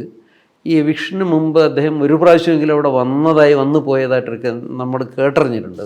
എത്രത്തോളം വസ്തുതയുണ്ടെന്ന് അറിഞ്ഞൂടാ. എന്തായാലും ഇവർക്ക് കൊടുക്കുന്ന ഫീഡ്ബാക്കിൽ ഏറ്റവും കൂടുതൽ മുന്നിട്ട് നിന്നിരുന്നത് ഒഫീഷ്യൽ റിപ്പോർട്ട് കൂടാതെ വയനാട് പ്രവർത്തിച്ചിരുന്ന പ്രകൃതി സംരക്ഷണ സമിതിയുടെ ആളുകളായിരുന്നു. രാംദാസിനൊക്കെ അറിയാം, നമുക്കൊക്കെ അറിയാവുന്നതാണ്. ബാദുഷ ലാൻഡിൽ എൻക്രോച്ച് ചെയ്തതിൻ്റെ നെക്സ്റ്റ് ഡേ അവിടെ DFO ഉൾപ്പെടെ അവിടെ ഒപ്പം വരുന്നു. DFO ആണോ അവിടുത്തെ DFO? ഞാനുണ്ടായിരുന്നു. ഞാൻ അവർ ആ സമയത്ത് ഉണ്ട് അവിടെ. അതിപ്പോൾ അവരുടെ പോലീസ് മറ്റേ വനം വകുപ്പിൻ്റെ വാഹനത്തിൽ ബാദുഷ ഉൾപ്പെടെയുള്ള ആളുകളാണ് ഇവരോട് സംസാരിക്കാൻ വരുന്നത്. അപ്പോൾ അന്ന് വന്നത് ഫണീന്ദ്രകുമാറാണോ എന്നുണ്ട് ഏകദേശം ഓർമ്മ, എൻ്റെ ഓർമ്മയാണത്. എന്തായാലും ബാദുഷ അതിനകത്തുണ്ട്. അപ്പോൾ അത്രത്തോളം ഫ്രീഡം അവർക്കുണ്ടായിരുന്നു. രാംദാസൊക്കെ അന്ന് മീഡിയ ടീമിൽ ഉണ്ടായിരുന്നു, എനിക്ക് ഓർമ്മയില്ല. എന്തായാലും അമ്പകുത്തി മലയിൽ ഞങ്ങളുമായിട്ട് നടക്കുന്നൊരു അനൗപചാരിക സംഭാഷണത്തിൽ അവർ നമ്മളോട് ആവശ്യപ്പെട്ടു, നിങ്ങൾ ഇറങ്ങിപ്പോകണം എന്നാണ് പറയുന്നത്. അപ്പോൾ നമ്മളവരോട് പറയുന്നത് ഇത് നേരത്തെ നടന്ന കുറേ അജിറ്റേഷൻ്റെ ഒരു തുടർച്ചയാണ്. ഇതൊരു ഡയലോഗിൻ്റെ രൂപത്തിലുള്ള സാധ്യതയുണ്ട്. ഞങ്ങൾ ഒഫീഷ്യലായി വലിയ ഒരു ഡിസ്കഷനും നടന്നൊരു എഗ്രിമെൻ്റ് കഴിഞ്ഞിരിക്കുകയെന്നാണ് തോന്നുന്നത്. അപ്പോൾ നിങ്ങളുമായിട്ടല്ല അതിനകത്തൊരു തഹസിൽദാരായിട്ടോ ഒരു ഡീഫായിട്ടല്ല ഡിസ്കഷൻ നടക്കേണ്ടത്. മുഖ്യമന്ത്രി തലത്തിൽ നടക്കേണ്ട ഒരു ഡിസ്കഷനാണത്. ഈ സമരം തുടരണോ വേണ്ടോ, ഞങ്ങൾ പുറത്തു പോകണോ, അല്ലെങ്കിൽ നമുക്ക് വേറൊരു തരത്തിലുള്ള പാക്കേജ് എന്നുള്ളതിൽ അനുവദിക്കപ്പെടുമോ എന്നുള്ളത്. അതുകൊണ്ട് നമ്മളതിനെ പൂർണ്ണമായും നിഷേധിച്ചു. അപ്പോൾ അതിനെ ശേഷം ഇവരുടെ ആക്ടിവിറ്റി, അതായത് ഈ ബാദുഷയുടെയും ഈ സംഘങ്ങളുടെയും അത് വനം വകുപ്പുമായിട്ട് ബന്ധപ്പെട്ട് നടന്ന വളരെ ഒരു നെക്സസ് രൂപപ്പെട്ടിരിക്കാനിടയുണ്ട്. മീഡിയയിലും എല്ലാ മീഡിയക്കാരെന്ന് ഞാൻ പറയുന്നില്ല, രാംദാസൊക്കെ അവിടെ ഉണ്ടല്ലോ എത്രയോ ആളുകൾ. അതല്ലാതെ കോഴിക്കോട് കേന്ദ്രീകരിച്ചിട്ടുള്ളൊരു ലോബിയും അതിൻ്റെ ശക്തമായി ഇതിനെതിരെ വർക്ക് ചെയ്തിട്ടുണ്ട്. അപ്പോൾ അവരത് പല നിലയിലും മേധ പട്കർ അവിടെ വരുന്നതിന് അവർ ബ്ലോക്ക് ചെയ്തിട്ടുണ്ട്. പിന്നീട് അതിനേക്കാൾ ഉപരി സെൻട്രലി എൻപവേർഡ് കമ്മിറ്റിയായി ബന്ധപ്പെട്ട വിവേക് മേനോനൊക്കെ കത്ത് കൊടുത്തിട്ട് അദ്ദേഹത്തിൻ്റെ ഒരു കത്ത് മുഖ്യമന്ത്രിക്ക് എത്തിക്കുന്നു. ഇതിനേക്കാൾ ഉപരിയായി ഗവൺമെൻറ് മുമ്പാകെ ഉണ്ടായിരുന്ന ഒരു അഭിമാനക്ഷതം എന്ന് കണക്കാക്കാവുന്ന ഒരു ഇൻസിഡൻറ്റ്, അത് പലപ്പോഴും പുറം ലോകതയും ചർച്ച ചെയ്തിട്ടില്ല. ഗ്ലോബൽ ഇൻവെസ്റ്റ്മെൻറ്റ് മീറ്റ് നടക്കുന്നൊരു ഘട്ടമാണത് ഈ ഫെബ്രുവരി മാസം. അപ്പോൾ ഗ്ലോബൽ ഇൻവെസ്റ്റ്മെൻറ്റ് മീറ്റിൽ വന്ന ഒരു പ്രധാനപ്പെട്ട വിൽപ്പന വസ്തു മുത്തങ്ങയായിരുന്നു. തെന്മല റേഞ്ച് ഓഫ് ഫോറസ്റ്റിനുള്ളൊരു ടൂറിസ്റ്റ് കേന്ദ്രവും മുത്തങ്ങയും ആലപ്പുഴയിലുള്ളൊരു പീസ് ഓഫ് ലാൻഡായിരുന്നു. ഈ 3 സംഭവം ഇവരുടെ പ്രൈമറി ലിസ്റ്റിൽ ജിമ്മിൽ വിൽപ്പനക്കുണ്ടായിരുന്നു. ആരുടെ പ്രോജക്റ്റായിരുന്നു എന്നുള്ളത് ഇപ്പോഴും പൂർണ്ണമായും ഞങ്ങൾക്ക് വിവരം കിട്ടിയിട്ടില്ല. അപ്പോൾ മുത്തങ്ങ സമരം നടക്കുന്നത് കൊണ്ട് ഇതിൻ്റെ പ്രൈമറി ലിസ്റ്റിൽ നിന്നും അതിലവർക്ക് പിന്നീട് പിന്മാറേണ്ടി വന്നു. ഇത് മന്ത്രി സുധാകരനെയും ഈ ബന്ധപ്പെട്ട ലോബികളെയും വല്ലാതെ പ്രകോപിപ്പിച്ചു. ഞങ്ങൾ യഥാർത്ഥത്തിൽ ഇങ്ങനെ ഈ ജിമ്മിൽ ഇങ്ങനൊരു പ്രോജക്റ്റ് ഉണ്ടെന്നുള്ളത് അറിയുന്നത് തന്നെ കോൺഗ്രസിൻ്റെ ചില ആളുകളുടെ പത്രപ്രസ്ഥാനം, തോമസ് അമ്പലവയലിൻ്റെ പ്രസ്ഥാനമാണോ മറ്റാരുടെയാണോ ഒരു പ്രസ്ഥാനം വരുന്നത്, ജിമ്മിൽ നിന്നിത് പിൻവലിക്കാൻ യാതൊരു കാരണവശാലും സമ്മതിക്കില്ല എന്ന് പറഞ്ഞ് ജില്ലയിലുള്ള കോൺഗ്രസ്സുകാരുടെ ഒരു പ്രസ്താവന ഇടുമ്പോൾ ഞങ്ങളിത് എൻ്റെ ഒരു കയറിയിരിക്കുന്ന സ്ഥലം വളരെ സെൻസിറ്റീവാണെന്ന് തിരിച്ചറിയുന്നത്. ഈ സെൻസിറ്റിവിറ്റിയെ അവരത് പിന്നെ ബിൽഡപ്പ് ചെയ്യുന്നുണ്ട്. അതാ ഞാൻ പറഞ്ഞു, സെൻട്രലി എൻപവർഡ് കമ്മിറ്റിയുടെ വിവേക് മേനോൻ ഒരു കത്ത് ആൻ്റണിക്ക് അയക്കുന്നു. അപ്പോൾ അതിനെ UDF ഗവൺമെൻറ് പിന്നീട് വളച്ചൊടിക്കുകയാണ് ചെയ്യുന്നത്. അതായത് സുപ്രീം കോടതി ഇതിനകത്ത് ഇടപെട്ടിരിക്കുക. സുപ്രീം കോടതി ഇടപെടുകയോ ഒന്നും ചെയ്തിട്ടില്ല എന്നുള്ള മാത്രമല്ല, വിവേക് മേനോൻ അതിന് അങ്ങനെ അധികാരമൊന്നുമില്ല. സെൻട്രലി എൻപവർഡ് കമ്മിറ്റിയിലൊരു അംഗമാണ് അദ്ദേഹം. അവർക്ക് വേറെ ചില ടാസ്ക്കാണുള്ളത്. അതായത് വനേതര ആവശ്യങ്ങൾക്ക് പതിച്ചു വേണമെങ്കിൽ അത് ഡിബേറ്റ് ചെയ്യാനുള്ളൊരു പ്ലാറ്റ്ഫോം മാത്രമാണ് CEC എന്ന് പറയുന്നത്. രണ്ട് കാര്യം, ഒരു ചെറിയ കാര്യം ഞാൻ കൂടിച്ചേർക്കും. ഒന്നെന്നുണ്ടെങ്കിൽ ആ സിറ്റുവേഷൻ ഉണ്ടാക്കി എടുക്കുന്നതിൽ ഒരു പത്രത്തിലൊരു തലക്കെട്ട് വരുന്നു, മനോരമയിലൊരു വാർത്ത വരുന്നുണ്ട്. അതായത് ജിമ്മിന് വരുന്ന ആളുകളെ തട്ടിക്കൊണ്ടുപോകാനുള്ള ഒരു ലക്ഷ്യം ഇവിടുന്ന് പ്ലാൻ ചെയ്യപ്പെടുന്നുണ്ടെന്ന് പറയുന്നുണ്ട്. അപ്പോൾ പിന്നെ അതുകൂടാതെ സാഹിത്യകാരന്മാർ, ഇവിടെ സുഗതകുമാരി ടീച്ചർ ഒക്കെ ഇവിടുന്ന് അവരോട് കാട്ടിൽ നിന്ന് ഇറങ്ങണം എന്ന് ആവശ്യപ്പെടുന്നത്. അപ്പോൾ അങ്ങനെയും ഒരിടത്ത് ഇങ്ങനെ ഒരു സാധനം വളർത്തിക്കൊണ്ടുവന്നു. കേരളത്തിൽ എൻവയൺമെൻറ്റിസ്റ്റുകളിലെ പ്രബലരായുള്ള ഒരു വിഭാഗത്തെ കൂടെ നിർത്താനും ആ ഘട്ടത്തിൽ ഇവർ വിജയിച്ചിരുന്നു. ഞാൻ പറഞ്ഞല്ലോ, അതായത് കേരളത്തിൽ വന്നിരുന്ന അരുന്ധതി റോയി അവിടെ വിസിറ്റ് ചെയ്യുന്നതിനെ ബ്ലോക്ക് ചെയ്യുന്നു അവർ പിന്നീട് തിരിച്ചു വരികയാണ് ചെയ്യുന്നത്. രണ്ടാമത് പിന്നെ സുഗതകുമാരി ടീച്ചറുടെ ഇത് OV വിജയൻ പോലും വെടിവെപ്പിന് സമയത്ത് കൺഫ്യൂസ്ഡ് ആയിരുന്നു. കാരണം അവരൊന്നും ബേസിക്കലി മനുഷ്യാവകാശ ലംഘനം നടത്തുന്നത് നമുക്ക് നല്ല ബോധ്യമുണ്ട്. ടീച്ചർ അറിയാം, എല്ലാവരും അറിയാവുന്നതാണ്. പക്ഷേ ഈ വളരെ ക്രിട്ടിക്കലായുള്ള സമയത്ത് ഇതെന്തോ പാരിസ്ഥിതികമായ വലിയൊരു പ്രാധാന്യമുള്ളൊരു പ്രദേശത്ത് ആദിവാസികൾക്ക് കയറി വലിയൊരു തീവ്രവാദ ഇടപെടൽ നടത്തുന്നു എന്നുള്ള അന്തരീക്ഷം ഉണ്ടാക്കുന്നതിൽ ഈ ലോബി വിജയിക്കുകയും അതിനനുസൃതമായ നിലയിൽ മാധ്യമങ്ങളുടെ വലിയൊരു നിര, പ്രത്യേകിച്ച് മനോരമ, ദീപിക പോലുള്ളവരുടെ സ്റ്റോറീസ് വളരെ കുഴപ്പം പിടിച്ച തരത്തിലേക്ക് എത്തിക്കുകയും ചെയ്തിരുന്നു. ആ ഒരു ബലം ജിം കഴിഞ്ഞ ഉടൻ തന്നെ അവിടെ ഒരു നടപടി ഉണ്ടാകും എന്നുള്ള നിലയിലുള്ള ഒരു ശ്രുതി പരക്കപ്പെട്ടിരുന്നു. സ്വാഭാവികം 17-ാം തീയതി ഉണ്ടായിരുന്ന ഈ തീവെപ്പ് ക്രിയേറ്റ് ചെയ്യപ്പെട്ടതാണ് എന്നുള്ള നിലയിൽ അന്നും ഇന്നും എനിക്ക് ഉത്തമ വിശ്വാസമുണ്ട്. കാരണം നമ്മൾ വളരെ അവിടെ ഒരു 200ഓളം വോളണ്ടിയേഴ്സെങ്കിലും തന്നെ ഇന്നും ജാഗ്രത പാലിച്ച് റോന്തിയിട്ടാറുണ്ട്. കാരണം ഫെബ്രുവരി മാസം തീപിടുത്തം ഉണ്ടാകും. അപ്പോൾ അതിന് തീപിടുത്തം ഉണ്ടാകുന്നത് ഇപ്പം നമ്മുടെ പക്ഷത്തുണ്ട്, അപകടം ഉണ്ടാവരുത്, നാട്ടുകാർ ഒരു കാരണവശാലും കയറി കുഴപ്പമുണ്ട്. അതുകൊണ്ടാണ് നമ്മൾ പലയിടത്തും ചെക്ക് പോസ്റ്റുകൾ സ്ഥാപിച്ചിരുന്നത്.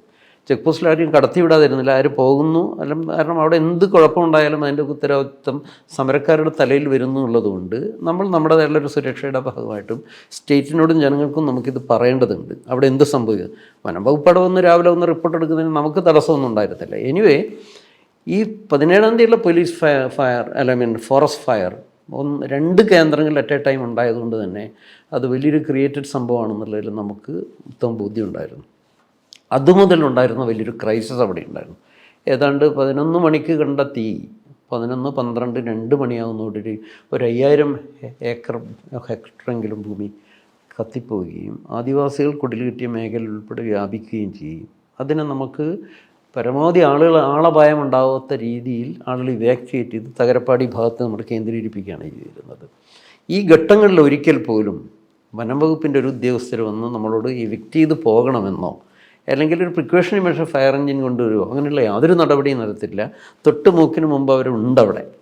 അപ്പോൾ ഈ ഒരു കോണ്ടക്സ്റ്റിൽ നമുക്ക് അവിടെ ഇവരെ ഈ തീപിടുത്തമുണ്ടായ മേഖലകളിൽ നിന്ന് ഒരു 10-22 പേരെ പല സ്ഥലങ്ങളിലായിട്ട് കണ്ടെത്തുകയും ചിലർ തീപിടുത്തമുണ്ടായി കരിയൊക്കെ പിടിച്ചിരുന്ന ആളുകളൊക്കെ ആയിട്ടായിരുന്നു കണ്ടെത്തുന്നത്. എന്തായാലും ഒരു 3 ഫോറസ്റ്റേഴ്സുള്ളൊരു ജീപ്പ് നമ്മൾ കണ്ടു. ആ ജീപ്പിൽ ഈ പറയുന്ന ഉണങ്ങിയ ആനപ്പിണ്ടവും പെട്രോളും ഉണ്ടായി എന്നുള്ളത് നമുക്ക് നല്ല ബോധ്യമുണ്ട്. ഇപ്പോൾ നമ്മുടെ അതിൻ്റെ ഫോട്ടോഗ്രാഫുണ്ട്. മറ്റ് പ്രൈവറ്റ് ഫോട്ടോഗ്രാഫറും അവിടെ കൊണ്ടുവന്നു. ഇതെല്ലാം തന്നെ സ്റ്റേജ് മാനേഡായിരുന്നു എന്നുള്ളതാണ് നമ്മുടെ. അങ്ങനെ അവരെ നമ്മൾ തടഞ്ഞു വെച്ചു, ഡീറ്റെയിൻ ചെയ്തു. ഇവരവിടെ ഈ ഞങ്ങൾ നടത്തുന്ന സമരമേഖലയായും അതേസമയത്ത് വനം വകുപ്പിൻ്റെ അണ്ടറിലെ ഈ സ്ഥലത്തുണ്ടായിരുന്ന ഫോറസ്റ്റ് ഫയറിൻ്റെ ഉത്തരവാദിത്വം നമ്മുടെ തലമണ്ടയിൽ വരരുത്. ഇതായിരുന്നു നമ്മുടെ ഒരു ഇത്. അപ്പം നമ്മളുടെ ഒരു ഉത്തമ വിശ്വാസം ഇവരിത് തീയിട്ടിട്ടുണ്ട് എന്നുള്ളതാണ്. അതുകൊണ്ട് കളക്ടർ അല്ലെങ്കിൽ ബന്ധപ്പെട്ട ജില്ലാ മജിസ്ട്രേറ്റ് എന്നുള്ള ഇവിടെ വന്ന് ഇവരെ മൊഴിയെടുത്ത് ഇവരെ അറസ്റ്റ് ചെയ്യണം. ഇതായിരുന്നു നമ്മുടെ ഡിമാൻഡ്. അന്ന് അവിടെ വന്ന ശ്രീരാമൻ ഗോയൽ എന്ന് പറയുന്നൊരു നമ്മുടെ ഒരു ആക്ടിവിസ്റ്റ് കണ്ണൂരിൽ നിന്ന് അവിടെ വിളിച്ചു വരുത്തിയിരുന്നു. പുള്ളി അന്നാണ് അവിടെ ആദ്യമായിട്ട് വരുന്നത്. അതിന് മുമ്പ് വന്നു പോയിട്ടുണ്ടെങ്കിലും ഇദ്ദേഹത്തെ കളക്ടറേറ്റിൽ അയക്കുന്നു. ഇതായിരുന്നു ഇൻ ബിറ്റ്വീൻ ഉണ്ടായൊരു സംഭവം. പോലീസ് ഉദ്യോഗസ്ഥരൊക്കെ വരുന്നത് രാത്രിയാണ്. അവരന്ന് അവരെ മൊഴി രേഖപ്പെടുത്താനൊന്നും കഴിയില്ല എന്ന് പറയുന്നു. പിറ്റേ ദിവസം ഈ മൊഴി രേഖപ്പെടുത്തുന്ന നടപടിയുടെ സംഭവത്തോടുകൂടി ഈ ഇൻസിഡൻറ്റിനെ ഇവരെ കസ്റ്റഡിയിൽ ഞങ്ങൾ വെച്ചു എന്നുള്ള ഒരാരോപണവും ഒപ്പം വലിയൊരു കുഴപ്പമാണ് ഇവിടെ ഉണ്ടാക്കുന്നതെന്നുള്ള നിലയിൽ ഹർത്താലും അതുപോലുള്ള മൊബിലൈസേഷൻ അവിടെ നിന്നാണ് അതിൻ്റെ ഒരു ഒരു ഒരു ഇതിൻ്റെ വേറൊരു എസ്കലേഷനിലേക്ക് പോകുന്നത്. അങ്ങനെ ആക്കിയെടുക്കുന്നതിൽ മാധ്യമങ്ങൾക്കും സംഘടിത മാധ്യമങ്ങൾ എന്നുള്ള കാര്യം ഞാൻ പറയുന്നത് മനോരമ അതുപോലുള്ള പത്രങ്ങളിലെല്ലാം തന്നെ വാർത്തകളും പിന്നീട് എല്ലാ രാഷ്ട്രീയ പാർട്ടികളും ഇടത് വലതൊന്നും ബാധകമല്ല, BJP ഒന്നും ബാധകമല്ല, ഇവരെ വിട്ടേക്കുകയും ഇവരെ അടിച്ചിറക്കുകയും ചെയ്യണം എന്നുള്ള ഒരു പബ്ലിക് കോൺഷ്യൻസ് ക്രിയേറ്റ് ചെയ്യപ്പെടുകയും ചെയ്യുന്ന അവിടെ നിന്നാണ്. അപ്പോൾ സ്വാഭാവികമായിട്ടും ഇതിൻ്റെ പിന്നിൽ വലിയൊരു പോലീസ് മെഷീനറി കേരളത്തിൽ പ്രവർത്തിച്ചിട്ടുണ്ട്. ആ പോലീസ് മെഷീനറി ഒരുപക്ഷെ ആൻ്റണി അതിന് ഗ്രീൻ സിഗ്നൽ കുടിയിറക്കിന് കൊടുക്കുന്നത് മാത്രമല്ല അന്നത്തെ DGP ലെവലുള്ള എല്ലാ പാരാഫർണേയും സംഘടിതമായൊരു നീക്കമുണ്ട്. ഇവരെ തീർക്കുക എന്നുള്ളതാണ് അവരുടെ ലക്ഷ്യം. വ്യക്തിപരമായി ഞാൻ ആരുടെയും പേര് പറയില്ല. അന്നത്തെ DGPക്ക് അതിനകത്ത് വലിയ റോളുണ്ട്. ആ അർത്ഥത്തിലാണത് വർക്കൗട്ട് ചെയ്യപ്പെടുന്നത്. ഇപ്പോൾ സിനിമയായിട്ട് കണക്ട് ചെയ്യുമ്പോൾ അത് അവിടെ വരുന്ന ഏതാണ്ട് പോലീസ് ഉദ്യോഗസ്ഥരുടെ സ്ഥാനത്തിൽ ലിമിറ്റ് ചെയ്യുന്നുള്ളതല്ല, അത്രത്തോളം ഭയാനകമായ നിലയിൽ എൻ്റയർ പോലീസ് മെഷീനറി മൊബിലൈസ് ചെയ്യപ്പെടുകയും ആ പോലീസ് റെപ്രഷൻ, അതായത് സുരക്ഷാ പുരോഹിതൊക്കെ അങ്ങനെയാണ് വരുന്നത്. ഇപ്പോൾ ശങ്കർ റെഡ്ഡി പരസ്യമായിട്ടൊന്ന് ഇപ്പോൾ അദ്ദേഹം പറഞ്ഞിരുന്ന ആ സിറ്റുവേഷനിൽ ആ രീതിയിൽ പബ്ലിക്കായി ഓപ്പണായി പോലീസ് ഫയർ നടത്തുന്നതിനെ എതിർത്തു എന്നൊക്കെ പറഞ്ഞു കേട്ടിട്ടുണ്ട്. അപ്പോൾ അങ്ങനെയുള്ള അഭിപ്രായമുള്ള പോലീസ് ഉദ്യോഗസ്ഥർ ഉൾപ്പെടെ ഉത്തരമേഖല IG ആയിരുന്നു നമ്മൾ ഓർക്കേണ്ടതുണ്ട്. അവരെ എല്ലാം തന്നെ വോയിസ്ലെസ് ആക്കി വലിയൊരു ഓപ്പറേഷൻ നടത്തുന്ന തരത്തിലേക്ക് അത് മാറ്റപ്പെടുകയും ചെയ്യുന്നുണ്ട്. അതിനെ എല്ലാ നിലയിലും സപ്പോർട്ട് ചെയ്യുന്ന, അതങ്ങനെ ആയിരിക്കണം എന്ന് പറയുന്ന തരത്തിലുള്ള ഒരു പൊളിറ്റിക്കൽ ലോബി, എസ്പെഷ്യലി സുധാകരനെ കേന്ദ്രീകരിച്ച് മറ്റുള്ളവരങ്ങനെ വോസിഫറസായി പറഞ്ഞിരിക്കണമെന്നില്ല, പക്ഷെ അതുണ്ടായിരുന്നുള്ളതാണ് അതിൻ്റെ ഒരു ഭരണകൂട ഭീകരതയുടെ ഒരു വ്യാപ്തി. അപ്പം ഒരു കാര്യവും പറഞ്ഞ് അവസാനിപ്പിക്കാം.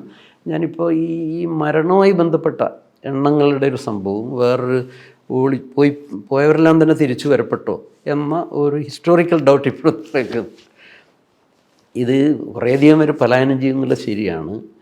കുറേ പേരൊക്കെ തമിഴ്നാട്ടിലൊക്കെ ആയിരുന്നു, പ്രത്യേകിച്ചും ഗുഡലൂരൊക്കെ കുറേ ആളുണ്ടായിരുന്നു. ഒരു 1-2 വർഷം കൊണ്ട് ഒരു സാധാരണ ജീവിതത്തിലേക്ക് പിന്നീട് തിരിച്ചു വന്നിട്ടുണ്ട്. പലർക്കും നാട്ടിൽ പണി കിട്ടില്ലായിരുന്നു. അതുകൊണ്ട് ആദ്യത്തെ 2 വർഷം ഇവർ അതിഭയാനകമായ കഷ്ടപ്പാടുകളിലായിരുന്നു. ഇവരെങ്ങനെയാണ് മൊബിലൈസ് ചെയ്തത് എന്നുള്ളതൊക്കെ വളരെ പ്രശ്നമായിരുന്നു. ഒരു ഘട്ടത്തിൽ നമ്മുടെ ഒരു ചികിത്സാ ക്യാമ്പൊക്കെ ചാലികതയിൽ ജാനുവിൻ്റെ എനിക്കൊന്നും വയനാട്ടിൽ പ്രവേശനമില്ലായിരുന്നു. ഒരു 2 വർഷത്തോളം ഇൻവെസ്റ്റിഗേഷൻ കഴിയുന്നവർ. അത് ക്രൈംബ്രാഞ്ചിൻ്റെ വ്യവസ്ഥയായിരുന്നു. പിന്നീട് CBI ഏറ്റെടുത്തപ്പോഴും ഇത് തന്നെയായിരുന്നു വ്യവസ്ഥ. എങ്കിലും ഈ പറയുന്ന അരുന്ധതി റോക്ക് എടുത്ത ഒരു 1.5 ലക്ഷം രൂപ കൊണ്ടാണ് മെഡിക്കൽ ക്യാമ്പുകളൊക്കെ തന്നെ കണ്ടക്ട് ചെയ്യുന്നത്. ആളുകൾ ഘട്ടം ഘട്ടമായിട്ട് അവർ തിരിച്ചു കൊണ്ടുവരുന്നു എന്നുള്ളതാണ്. അവർ പൂർവ്വസ്ഥിതിയിലേക്ക് എത്തിക്കാൻ കഴിയുന്നുണ്ട്. പ്രത്യേകിച്ചും നമ്മളതിൻ്റെ അവരുടെ വ്യവഹാരത്തിൻ്റെയും അത് ആ ഡിഫൻസിനും വേണ്ടിയുള്ള ഒരു കേസ് നടത്തിപ്പിൻ്റെ ഒരു മെക്കാനിസത്തിലൂടെയാണ് അത് പതുക്കെ കൊണ്ടുവരുന്നത്. പിന്നീട് ഞങ്ങളൊക്കെ ജയിലിലുള്ളപ്പോൾ തന്നെ എത്ര പേരെങ്കിലും നമ്മുടെ പക്ഷത്ത്, നമ്മുടെ ഈ പറയുന്ന എൻറോൾ ചെയ്യപ്പെട്ടിരുന്ന 825 ഫാമിലി ആരെങ്കിലും മിസ് ചെയ്തിട്ടുണ്ടോ എന്നുള്ള അന്വേഷണം നടത്താൻ ഞങ്ങൾ വളരെയധികം ശ്രമിച്ചിട്ടുണ്ട്. ആ ഘട്ടത്തിൽ തന്നെ ആദ്യത്തെ 15 ദിവസം കഴിഞ്ഞപ്പോൾ തന്നെ ഇപ്പം ഗവൺമെൻറ് ലീഡറായിരുന്ന അഡ്വക്കേറ്റ് പ്രീത എന്നൊരു യങ് ലോയറായിരുന്നു. പ്രീത പണ്ട് ആക്ടിവിസ്റ്റുകളൊക്കെ കൂടി, പ്രത്യേകിച്ചും മരിച്ചുപോയ നമ്മുടെ നാടുകദ്യ ബേബി ചേട്ടൻ്റെ വൈഫുണ്ടായിരുന്നു ഷേർലി, അവരുടെ ഈ സപ്പോർട്ടോടുകൂടി കൃത്യമായിട്ടുള്ള കൗണ്ട് എടുത്ത് ഞങ്ങൾ പരിശോധന നടത്തിയിരുന്നു. അപ്പം ആരെങ്കിലും മിസ് ചെയ്തിട്ടുണ്ട്. അപ്പോൾ അന്നത്തെ ആദ്യഘട്ടത്തിൽ 10-50 പേര് വരാനുണ്ടായിരുന്നു, പക്ഷേ ഇവരൊന്നും മരിച്ചതായി ഞങ്ങൾ. പക്ഷേ ഞങ്ങൾക്കൊരു പെർട്ടിക്കുലർ സംഭവം ഞാനിപ്പോൾ ആദ്യമായിട്ടത് വെളിപ്പെടുത്തുകയാണ്. എത്രത്തോളം അത് വെളിപ്പെടുന്നത് ശരിയാണെന്ന് എനിക്ക് അറിഞ്ഞൂടാ. ഞാൻ പറഞ്ഞതൊരു പോലീസിൻ്റെ വലിയൊരു കോൺസ്പിറസി നടക്കുന്നുണ്ട്. അപ്പോൾ ഇതിൽ തോമസ് തേറകം എന്ന് പറയുന്നൊരു ഫാദർ ഉണ്ടല്ലോ, അദ്ദേഹം പിന്നീട് നീതിവേദി എന്ന് പറഞ്ഞൊക്കെ പ്രവർത്തിക്കുന്നുണ്ട്. പിന്നീട് ഒരു കോൺട്രവേഴ്സ്യൽ ഫിഗറാണ്. ഇദ്ദേഹം ഒരാളും എന്നെയും ജാനുവിനെയും ജയിലിൽ വന്നിട്ട് കാണുന്നുണ്ട്. കണ്ടിട്ട് ഇദ്ദേഹം ഒരു ഫോട്ടോഗ്രാഫ് കാണിച്ചിട്ട് വെടിവെപ്പിൽ കൊല്ലപ്പെട്ട 3 പേരുടെ പടം ഞങ്ങളെ കാണിക്കുന്നുണ്ട്. 3 4 എന്ന് എനിക്ക് എക്സാക്റ്റ് ഓർമ്മയില്ല. ഇവരെ നിങ്ങൾ ഐഡൻറ്റിഫൈ ആണെങ്കിൽ ഞാൻ ഇതിൻ്റെ വ്യവഹാര പരിപാടി നീക്കും. അപ്പം ഞങ്ങൾക്ക് ഇവരെ കണ്ടപ്പോൾ തന്നെ ഒരു ആദിവാസികളാണെന്നോ ഞങ്ങൾക്ക് പരിചയമുള്ളവരായിട്ടും തോന്നിയില്ല. പോലീസ് വെടിവെപ്പിൽ കൊല്ലപ്പെട്ടതാണെന്നും ഇത് പോലീസിൻ്റെ ഒഫീഷ്യൽ വീഡിയോയിൽ നിന്ന് കട്ടിയെടുത്താന്ന് തന്നെയാണ് ഇദ്ദേഹം പറഞ്ഞു. ഇദ്ദേഹം ഇപ്പോൾ ഇത് അപ്പോൾഡിയോ പറയുന്നത് എനിക്ക് അറിഞ്ഞുകൂടാ. എന്തായാലും ഞങ്ങളതിന് കൂട്ടുനിന്നില്ല. കാരണം അതൊന്നും ഞങ്ങൾക്ക് പ്രൈമ ഫേസ് ചെയ്ത ആദിവാസികളാണെന്ന് തോന്നിയില്ല. അതുകൊണ്ടാണ്. മാത്രമല്ല വസ്തുത ചിലപ്പോൾ നേരെ തിരിച്ചായിരിക്കാം. ഏതെങ്കിലും തീവ്രവാദികളോ വല്ല പുറത്തുള്ളവർ വല്ലതും ഇതിനകത്ത് ഇൻവോൾവ് ചെയ്തിട്ട് വല്ലവരും അവിടെ വെടിവെപ്പിലോ മറ്റോ കൊല്ലപ്പെടുകയോ ഏതെങ്കിലും രീതിയിൽ മിസ് ചെയ്താൽ ഇതിൻ്റെ ബാധ്യത മുഴുവൻ നമ്മുടെ തലയിൽ മണ്ടയിലേക്ക് വരുമല്ലോ.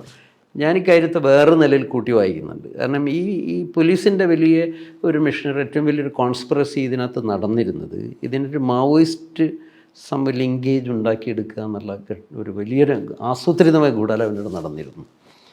ഒരു ഘട്ടത്തിൽ പത്രങ്ങളും മാധ്യമങ്ങളിലൊക്കെ റിപ്പോർട്ട് ചെയ്യുന്നത് ജാനുവിനെ മാപ്പുസാക്ഷിയെ കൊണ്ട് ഗ്രോ വാസോട്ടിനെയൊക്കെ പ്രതി ചേർക്കുക എന്നുള്ളൊരു നീക്കം. സുരേന്ദ്രൻ മാഷ് അതിനകത്ത് പ്രതി ചേർത്തത് ഇതുകൊണ്ടായിരിക്കുമോ എന്ന് ഉൾപ്പെടെ അന്നും ഇന്നും വിശ്വസിക്കുന്ന ഒരാളാണ് ഞാൻ. ചിലപ്പോൾ അങ്ങനെ ആകണം എന്നില്ല, തെറ്റുപറ്റിയായിരിക്കും. പക്ഷേ ഒരു കാര്യം ഉറപ്പാണ്, 302 കേസ് ഇട്ടിരുന്ന FIRലാണ് ഇദ്ദേഹം 2ാം പ്രതി. അതിപ്പോഴും റെക്കോർഡായിട്ട് കിടക്കുകയാണ്. അപ്പോൾ ഒരു മർഡർ കേസിൽ തന്നെ പ്രതി ചേർക്കപ്പെട്ടിരുന്നു അവരുടെ പ്രൈമ ഫേസി റിപ്പോർട്ടിൽ. അപ്പോൾ സുരേന്ദ്രൻ മാഷ് നക്സലേറ്റ് ഒന്നും ആയിരുന്നില്ല, പക്ഷേ പൊതുവെ നല്ല കാര്യങ്ങൾക്കൊക്കെ സഹായകരമായിട്ടുള്ള ആളുകളാണ്. എന്തായാലും സമരത്തിൽ നേരിട്ട് ലിങ്കേജ് ഇല്ലാത്ത ഗ്രോ വാസുവേട്ടൻ ഇതുപോലുള്ള ആളുകൾ ഒക്കെ പ്രതി ചേർക്കാനും ഒപ്പം മാവോയിസ്റ്റ് ലിങ്കേജുള്ള ചില ആളുകളെങ്കിലും ഇവരന്ന് കസ്റ്റഡിയിൽ വെച്ചിരുന്നു എന്നുള്ളൊരു വസ്തുതയാണ്. ഇപ്പം ഞങ്ങളുടെ കൂടെ ജയിലിൽ റിമാൻഡ് ചെയ്ത്, കോഴിക്കോട് ജില്ലയിൽ നിന്ന് റിമാൻഡ് ചെയ്ത് കാർത്തികൻ, അരൂഷ് അങ്ങനെയുള്ളവർ അവിടെ നിന്ന് പിടിച്ചേട്ടോ. കാർത്തികനെ പാലക്കാട് നിന്ന് അറസ്റ്റ് ചെയ്തുകൊണ്ട് വന്നത് എന്തിന് എന്നുള്ളത് ഇപ്പോഴും ദുരൂഹമാണ്.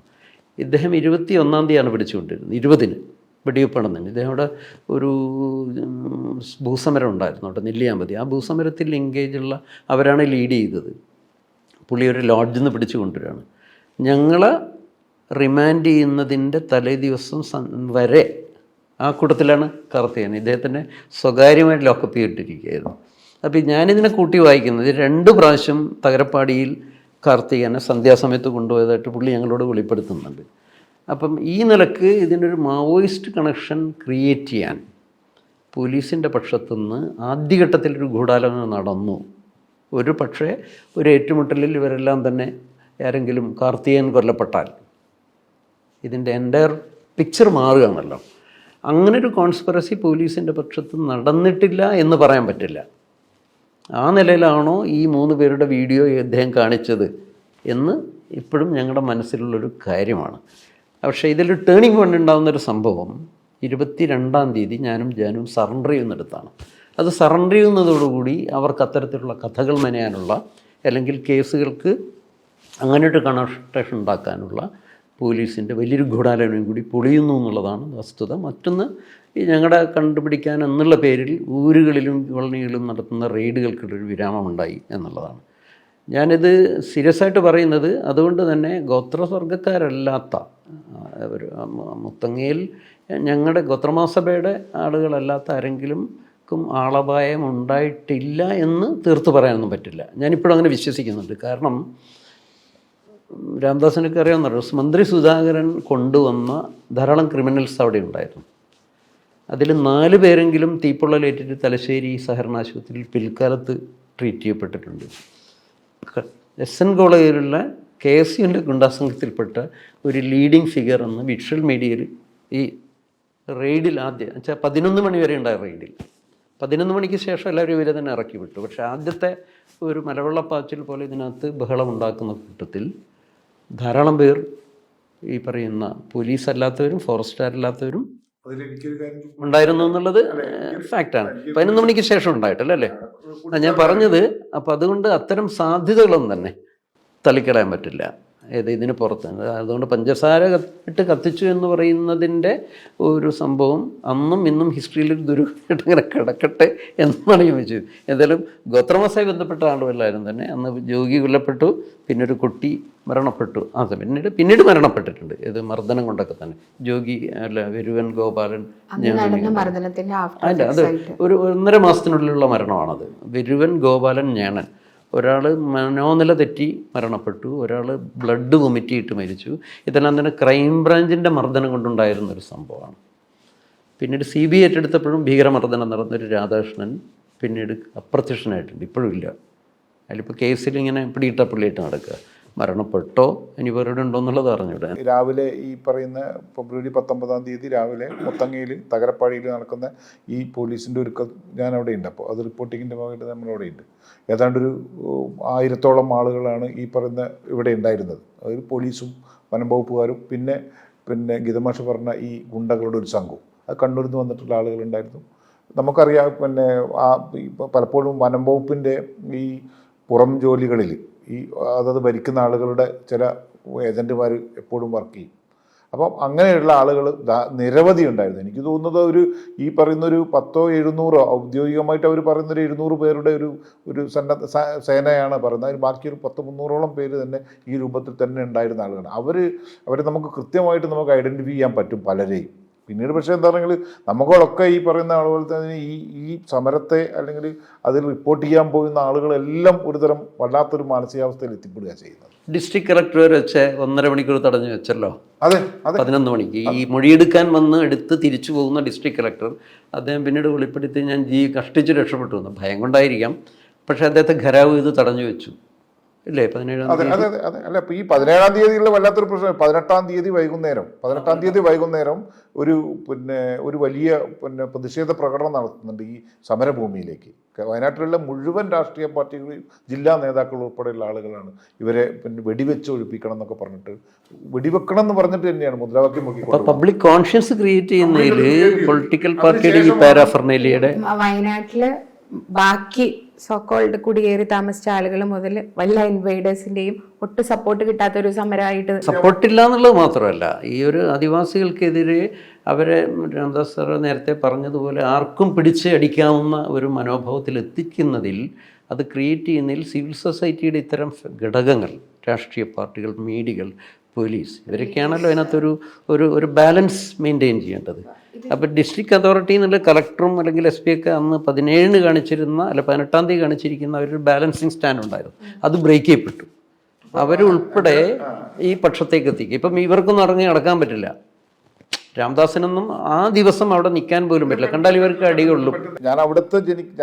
ഞാൻ ജനിച്ചു വളർന്ന സ്ഥലമാണ്. 17 ഇദ്ദേഹം സന്ധ്യയ്ക്ക് ഞങ്ങളുടെ അടുത്ത് വരുന്നുണ്ട്. കാരണം ഇവരെ നമ്മളെവിടെയാണ് ഡിറ്റൈൻ ചെയ്തിരിക്കുന്നത്. അപ്പം അവരെ ഉപദ്രവിക്കരുത് എന്ന് പറഞ്ഞ് മീഡിയ ആക്ടിവിസ്റ്റുകൾ വന്നിട്ടുണ്ട്. ഞാൻ അദ്ദേഹത്തെ ഇരുത്തിയാണല്ലോ പറയുന്നത്. കാരണം എന്ന് വെച്ചാൽ അത്തരം അവസ്ഥ പുറത്ത് രൂപപ്പെട്ടുകൊണ്ടിരിക്കുക. അതാണ് അവസ്ഥ. വിനോദ് എന്ന് പറയുന്ന ഒരു പോലീസുകാരൻ അതിൽ ഉള്ള മരിക്കുകയും ഗീതാനന്ദ മാഷ്ക്ക് ഇപ്പോഴും ആ കേസിൽ പ്രതിയായിരിക്കുന്ന ഒരു സാഹചര്യവും, അതേപോലെ തന്നെ ഒരു ഫോറസ്റ്റ് ഓഫീസർ ശശിധരൻ എന്ന് പറഞ്ഞൊരു ഫോറസ്റ്റ് ഓഫീസറും അദ്ദേഹത്തിൻ്റെ ഇപ്പോഴും ഈ വാർത്തകളിലൊക്കെ അദ്ദേഹം സംസാരിക്കുന്നുണ്ട് അന്ന് നടന്ന ഇതിനെ പറ്റിയിട്ടും ബന്ദിയാക്കിയ ആ ഒരു ഉണ്ടാക്കിയിട്ടുള്ള ആ ഒരു സ്ട്രഗിളിനകത്ത് അതൊരു കോൺഷ്യസ് ക്രിയേഷനാണ്. അങ്ങനെ ഒരു സംഭവം നടന്നിട്ടില്ല എന്നാണ്. അപ്പോൾ ഇല്ലില്ല, അത് യഥാർത്ഥത്തിൽ ഒരു അവസ്ഥയിൽ പെട്ടതാണ് ആദിവാസികൾ. യഥാർത്ഥത്തിൽ ഉണ്ടാകുന്ന സംഭവം എന്ന് വെച്ചാൽ ഈ പോലീസ് ഫയറിങ് നടക്കുന്ന കോണ്ടക്സ്റ്റ് 3 ഘട്ടങ്ങളിലുണ്ട്. രാംദാസ് പറഞ്ഞ രാവിലെ മുതൽ 7:30-8 മണി നടക്കുന്ന തകരപ്പടി നടക്കുന്ന റെയ്ഡാണ് പോലീസിൻ്റെ മെയിൻ റെയ്ഡ്. അതാണ് പലപ്പോഴും രാവിലെ നടക്കുന്ന റെയ്ഡുകൾ. അപ്പോൾ അതിൽ ആദ്യം അവർ കയറുമ്പോൾ കുറച്ച് ആദിവാസികൾ മുദ്രാവാക്യങ്ങൾ തടസ്സപ്പെടുത്തിയിരുന്നു. 11:30 മണിയോടുകൂടി അവരുടെ റെയ്ഡ് പൂർത്തീകരിക്കുകയും ഷെഡുകളൊക്കെ കത്തിച്ച് ആളുകളൊക്കെ മർദ്ദിക്കുന്നു, അറസ്റ്റ് ചെയ്യുന്നു. ആ സമയത്ത് 2-3 റൗണ്ട് അവർ വെടിവെച്ചിട്ടുണ്ട്. ആളപായമൊന്നും ഉണ്ടായിട്ടില്ല. പക്ഷേ ഇൻ ബിറ്റ്വീൻ പൊൻകുഴിയിൽ രാവിലെ മുതൽ തന്നെ പോലീസിൻ്റെ വലിയ എവിക്ഷൻ പ്രോസസ്സും ജാഥയും ഈ പറയുന്ന പുറത്തുള്ള ആളുകളുടെ ഇടപെടലൊക്കെ ഉണ്ടാകുന്നുണ്ട്. അപ്പോൾ അവിടെ ഒരു 9:30 മണിയോടുകൂടി ഈ ഇവരുടെ മെയിൻ റെയ്ഡ് സംഘത്തിലുണ്ടായിരുന്ന 10-40-നും 60-നും ഇടയിൽപ്പെട്ട ഫോറസ്റ്റുകാരും പോലീസുകാരും കാട്ടിൽ തളർന്ന് ഒരു സംഘത്ത് ഈ കൗണ്ടൻ വയലിൻ്റെ കുറേ മേലെയായിട്ട് കാട്ടിൻ്റെ ഉള്ളിൽ പെട്ടുപോയി എന്ന് പറയാൻ പറ്റില്ല. അവർ ഭയങ്കര ടയർഡായിരുന്നു. അവരൊരു സ്ഥലത്ത് ഇരിക്കുകയായിരുന്നു. അപ്പോൾ ഈ റെയ്ഡിൻ്റെ ഭാഗമായിട്ടുള്ള പല ഭാഗത്തുള്ള ആദിവാസികൾ ഈ പെൺകുഴിയിലുള്ള ഈ ഒരു സ്ഥലത്ത് പലായനം ചെയ്ത് വന്നവരവർ രാവിലെ മുതൽ. അമ്പൂത്തി മലയിലുള്ളവരുണ്ട്, കത്തകരപ്പാടിയുള്ളവരുണ്ട്. കാരണം അവർക്കവിടെ ഊടുവഴികളൊക്കെ അറിയാമല്ലോ. അപ്പോൾ അവിടെ കേന്ദ്രീകരിക്കുന്ന ആളുകൾ ഒരു 500-നടുത്ത ആളുകൾ രാവിലെ തന്നെ ഒരു 9:30 മണി 10 മണിയാകുമ്പോൾ തന്നെ എത്തിച്ചേരുന്നുണ്ട്. ഇവർ മുദ്രാവാക്യമൊക്കെ വിളിക്കുന്നുണ്ട്. അപ്പോൾ ഈ മുദ്രാവാക്യം വിളിച്ച് കാട്ടിലൂടെ തന്നെ ഊടുവഴിയിലൂടെയൊക്കെ ജാഥ പോലെ അവർ പോവുകയാണ് ചെയ്യുന്നത്. അപ്പോൾ ഇവരെ കണ്ട് ഭയപ്പെട്ട ഈ പറയുന്ന പോലീസ് സംഘവും ഈ കാട്ടിൽ പെട്ടുപോയി എന്ന് പറയുന്ന സംഘവും ഇവരെ കണ്ടപ്പോൾ കാട്ടിൻ്റെ ഉൾക്കാട്ടിലേക്ക് ഓടിപ്പോവാണ് ചെയ്യുന്നത്. സ്വാഭാവികമായിട്ടും ഈ ഒരു മുദ്രാവാക്യം വിളിച്ച് ഇവർ പിന്നാലെ ഉണ്ട്. അത് നമ്മളൊന്നും നിഷേധിക്കേണ്ടതില്ല. ആദിവാസികളുടെ പക്ഷത്തു നിന്ന് യാതൊന്നും ഉണ്ടായിട്ടില്ല എന്ന് എനിക്ക് ഉറപ്പിച്ചു. പക്ഷേ ഇവരുടെ പക്ഷത്ത് പ്രകോപനം ഉണ്ടായി. ഭയപ്പെട്ട് ഇവർ വെടിവെച്ചിട്ടുണ്ട് ആദിവാസികളെ. ഇവർ ഗ്രനേഡ് എറിഞ്ഞിട്ടുണ്ട്. വെടിവെച്ച കൂട്ടത്തിൽ വിനോദം ഉണ്ടായിരിക്കാം. കാരണം നമുക്കിപ്പോൾ ആരൊക്കെ എത്ര റൗണ്ട് വെടിവെച്ചുള്ള കണക്കുകൾ നമ്മുടെ മുന്നിൽ ഒഫീഷ്യൽ റിപ്പോർട്ടുണ്ടല്ലോ. ആ കൂട്ടത്തിലുണ്ടായിരുന്നതാണ് വിനോദും ഈ ഫോറസ്റ്റ് ശശിധരനും. അങ്ങനെയുള്ള ഒരു കാട്ടിൻ്റെ പല ഭാഗത്ത് ഈ കിടക്കുകയായിരുന്നു, പരിക്ക് പറ്റിയിട്ടും ചെറിയ ഓടിയിട്ട് അവശരായിട്ട്. കാരണം അവർക്ക് ഒരു വഴി അറിഞ്ഞുകൂടാ. അപ്പോൾ ഈ ഇൻസിഡൻറ്റ് പോലീസ് പൂർണ്ണമായിട്ടും സപ്രസ് ചെയ്ത് വെക്കുകയാണ് ചെയ്തത്. കാരണം ഇവരോട് ആരും പോലീസ് ഫയർ ചെയ്യാൻ പറഞ്ഞിട്ടില്ല. ഇവരെ ആരും തന്നെ ഒരു ആദിവാസി സംഘം ആംഡായിട്ട് അറ്റാക്ക് ചെയ്യുകയും ചെയ്തിട്ടില്ല. ആർക്കും അങ്ങനെ ഒരു പരാതിയില്ല. മനസ്സിലായില്ലേ? ഇവരെങ്ങനെയാണ് ഈ ഷെഡിൽ എത്തിപ്പെടുന്നതെന്ന് പറഞ്ഞാൽ, പരിക്ക് പറ്റിയ ആദിവാസികൾക്ക് 3 പേർക്ക് വെടിവെപ്പ് ഇവരുടെ വെടി കൊണ്ടിരുന്നു. അതിലൊന്ന് മാരൻ, അയാൾക്ക് കൈക്കായിരുന്നു വെടി ഇവിടെ. മറ്റൊന്ന് അനിൽകുമാർ എന്നൊരാൾക്ക് തുടയ്ക്കായിരുന്നു വെടി. പിന്നെ വേലായുധെന്ന് പറഞ്ഞാൽ വെടിയല്ല, അത് ഗ്രനേഡാണത്. അയാളുടെ കാൽപാദം മുഴുവൻ ചേറിപ്പോയിരുന്നു. 9:10 മണിയോടുകൂടി ഈ കൗണ്ടൻ വയലിലുള്ള കോൺട്രവേഴ്സ്യൽ ഷെഡ് എന്ന് പറയാവുന്ന ആദിവാസികളുടെ കുടിലിൽ എത്തിപ്പെടുന്നത് അവരിവർ തട്ടിക്കൊണ്ടുവരുന്നതല്ല. ശരി, വേണമെങ്കിൽ ഇവർ കാട്ടിൽ ഉപേക്ഷിക്കാമായിരുന്നു. സത്യത്തിൽ ആദിവാസികളുടെ ഹ്യൂമൻ സെൻസ് കൊണ്ടും അവർ കാട്ടിലകപ്പെട്ട് ഇനി എന്തെങ്കിലും വേണ്ടാന്നുള്ള നിലയിൽ ഇവരിവിടെ കൊണ്ടുവന്നതാണ്. പിന്നെ അവരും നടന്നു തന്നെയാണ് വന്നത്. കാരണം അത്രത്തോളം അവർ ഭയപ്പെട്ടു പോയിരുന്നു. അവരുടെ കൂടെ ഉണ്ടായിരുന്ന സ്ത്രീകൾ ഉൾപ്പെടെയുള്ളവർ എങ്ങോട്ട് പോകണമെന്നറിയാതെ. അപ്പം ഇവരിങ്ങനെ കാട്ടിൽ അകപ്പെട്ടു പോയി മിസ് ചെയ്തു എന്നുള്ളത് ഈ പോലീസിൻ്റെ പ്രധാനപ്പെട്ട ലീഡർഷിപ്പിലുള്ള ആളുകൾ 11 മണിക്ക് മറ്റോ ഐഡൻറ്റിഫൈ ചെയ്യുന്നുള്ളൂ. അവരുടെ മിസ്സിങ് ഉണ്ട് എന്നുള്ളത്. കാരണം അവർ ഈ 11 മണിക്ക് ശേഷം റോഡിൽ വെച്ച് കൗണ്ടൊക്കെ എടുത്തതിന് ശേഷമാണ് അവരുടെ എണ്ണം തിട്ടപ്പെടുത്തിയപ്പോഴാണ് ഇവരുടെ കൂട്ടത്തിൽ പോലീസുകാരെ പെട്ടിട്ടുണ്ട് എന്നുള്ളത് മീഡിയ സുഹൃത്തുക്കൾ വഴി അവർക്ക് അറിയിപ്പ് കിട്ടിയതിന് ശേഷം അവർ പോലീസ് വെടിവെക്കാൻ തന്നെ വന്നതാണെന്നില്ല. അവർ 11 മണിക്ക് ശേഷം വലിയ സംഘമായി ഈ ഷെഡിൻ്റെ നേരെ നടന്നു വരുന്നു. മനസ്സിലായില്ലേ?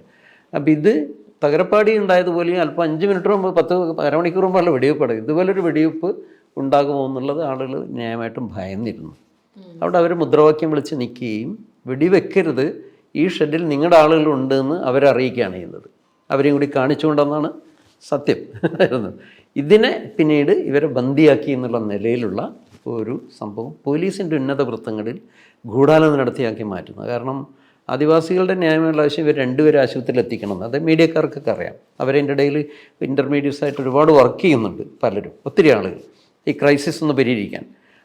ആ സെക്കൻഡിൽ ഇവരെ റോഡിലേക്ക് കൊണ്ടുപോയി വേണ്ടുന്ന ചികിത്സ നടത്താനോ മറ്റെന്തെങ്കിലും ചെയ്തിരുന്നെങ്കിൽ സംഭവങ്ങളുടെ പിക്ചർ മുഴുവൻ മാറിയേനെ.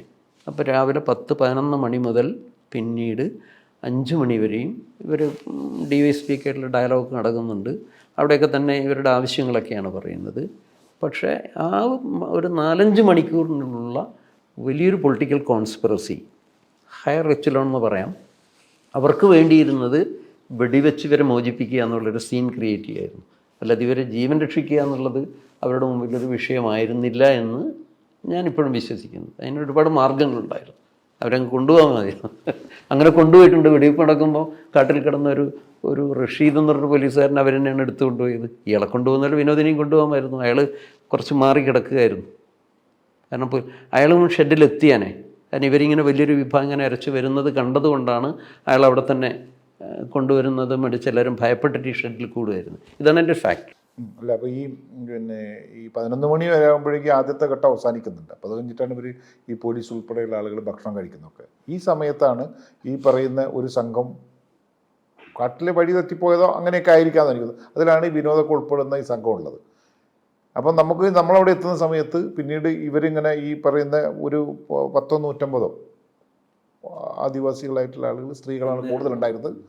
പിന്നെ ഈ പറയുന്ന വിനോദുണ്ട്, പിന്നെ ശശിധരനുണ്ട്, ഇവനുണ്ട്. അപ്പോൾ ഏതാണ്ട് ഒരു 15 മീറ്റർ ആണ് ഇവർ നമ്മളും തമ്മിലുള്ളൊരു അകലം തന്നെ. അപ്പോൾ ഈ ഒരു ഭാഗത്ത് പോലീസ് നിൽക്കുന്നുണ്ട്, വലിയ പോലീസ് സംഘം അവിടെ എത്തിയിട്ടുണ്ട്.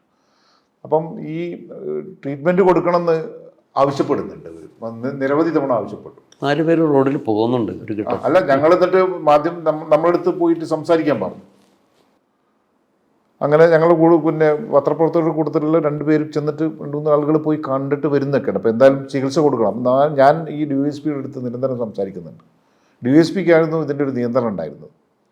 പക്ഷേ DYSP എന്ന് പറഞ്ഞാൽ യഥാർത്ഥത്തിൽ ഉണ്ണി എന്ന് പറയുന്നൊരു DYSP അയാൾക്കാണ്. അദ്ദേഹത്തിന് ഒരു പോലീസുകാരൻ, ഒരു സാമാന്യ നിലയിലുള്ളൊരു പോലീസുകാരൻ്റെ യുക്തി പോലും ഇല്ലാത്തൊരു ഓഫീസറായിരുന്നു അദ്ദേഹം. എന്താണ് ചെയ്യേണ്ടതെന്ന് അറിയില്ല, ഈ സിറ്റുവേഷൻ എന്താണ് ചെയ്യേണ്ടതെന്ന് അറിയില്ല. അയാൾ ഒന്നും തീരുമാനം എടുക്കാൻ പറ്റില്ല. അപ്പം ഞാൻ അദ്ദേഹത്തിൻ്റെ അടുത്ത് നിരന്തരമായി ചോദിക്കുന്ന സമയത്ത് അയാൾ എനിക്കൊരു തീരുമാനം എടുക്കാൻ പറ്റില്ല എന്നാണ് അയാൾ പറയുന്നത്. അദ്ദേഹം ഭയങ്കര ബാലിശമായിട്ട് ഈ പിന്നെ ഒരു ഘട്ടത്തിൽ ഈ അശോകൻ ഇങ്ങനെ വന്ന് സംസാരിക്കാൻ പോകുന്ന സമയം വരുന്ന സമയത്ത് അശോകൻ വന്ന് സംസാരിക്കുന്നുണ്ട്. ഈ സമയത്ത് നമ്മളൊക്കെ ഉണ്ട് അടുത്ത്. അപ്പോൾ ഇദ്ദേഹം ഒരു പുറകിൽ ഒരു വലിയ കത്തി ഇങ്ങനെ പിടിച്ചിട്ടാണ് പോകുന്നത്, വലിയ കത്തി. അപ്പോൾ ഞാൻ എന്നിട്ട് നിങ്ങൾ എന്ത് വിഡ്ഢിത്തരമാണ് ഈ കാണിക്കുന്നത് ഞാൻ അദ്ദേഹത്തോട് ചോദിക്കുന്നുണ്ട്. അപ്പം എന്താ പറയുക, ഇപ്പോൾ മാത്രമല്ല ഇവർക്കൊരു ചികിത്സിക്കാൻ ഒരു ഡോക്ടറുടെ സേവനം ആവശ്യപ്പെട്ടു. ഞാൻ എത്രയോ ഇവരടുത്ത് അതിദയനീയമായി ഞാൻ പറഞ്ഞു നിങ്ങൾ എന്തെങ്കിലും ഒന്ന് അറേഞ്ച് ചെയ്യും. അപ്പം ഇവർ പറഞ്ഞിട്ടുണ്ടെങ്കിൽ ഡോക്ടർമാർ തയ്യാറാവുന്നില്ല. ഡോക്ടർമാർ തയ്യാറാവാത്തൊരു സിറ്റുവേഷൻ ഉണ്ടാക്കുന്നതും പോലീസാണെന്നാണ് ഞാൻ കരുതുന്നത്.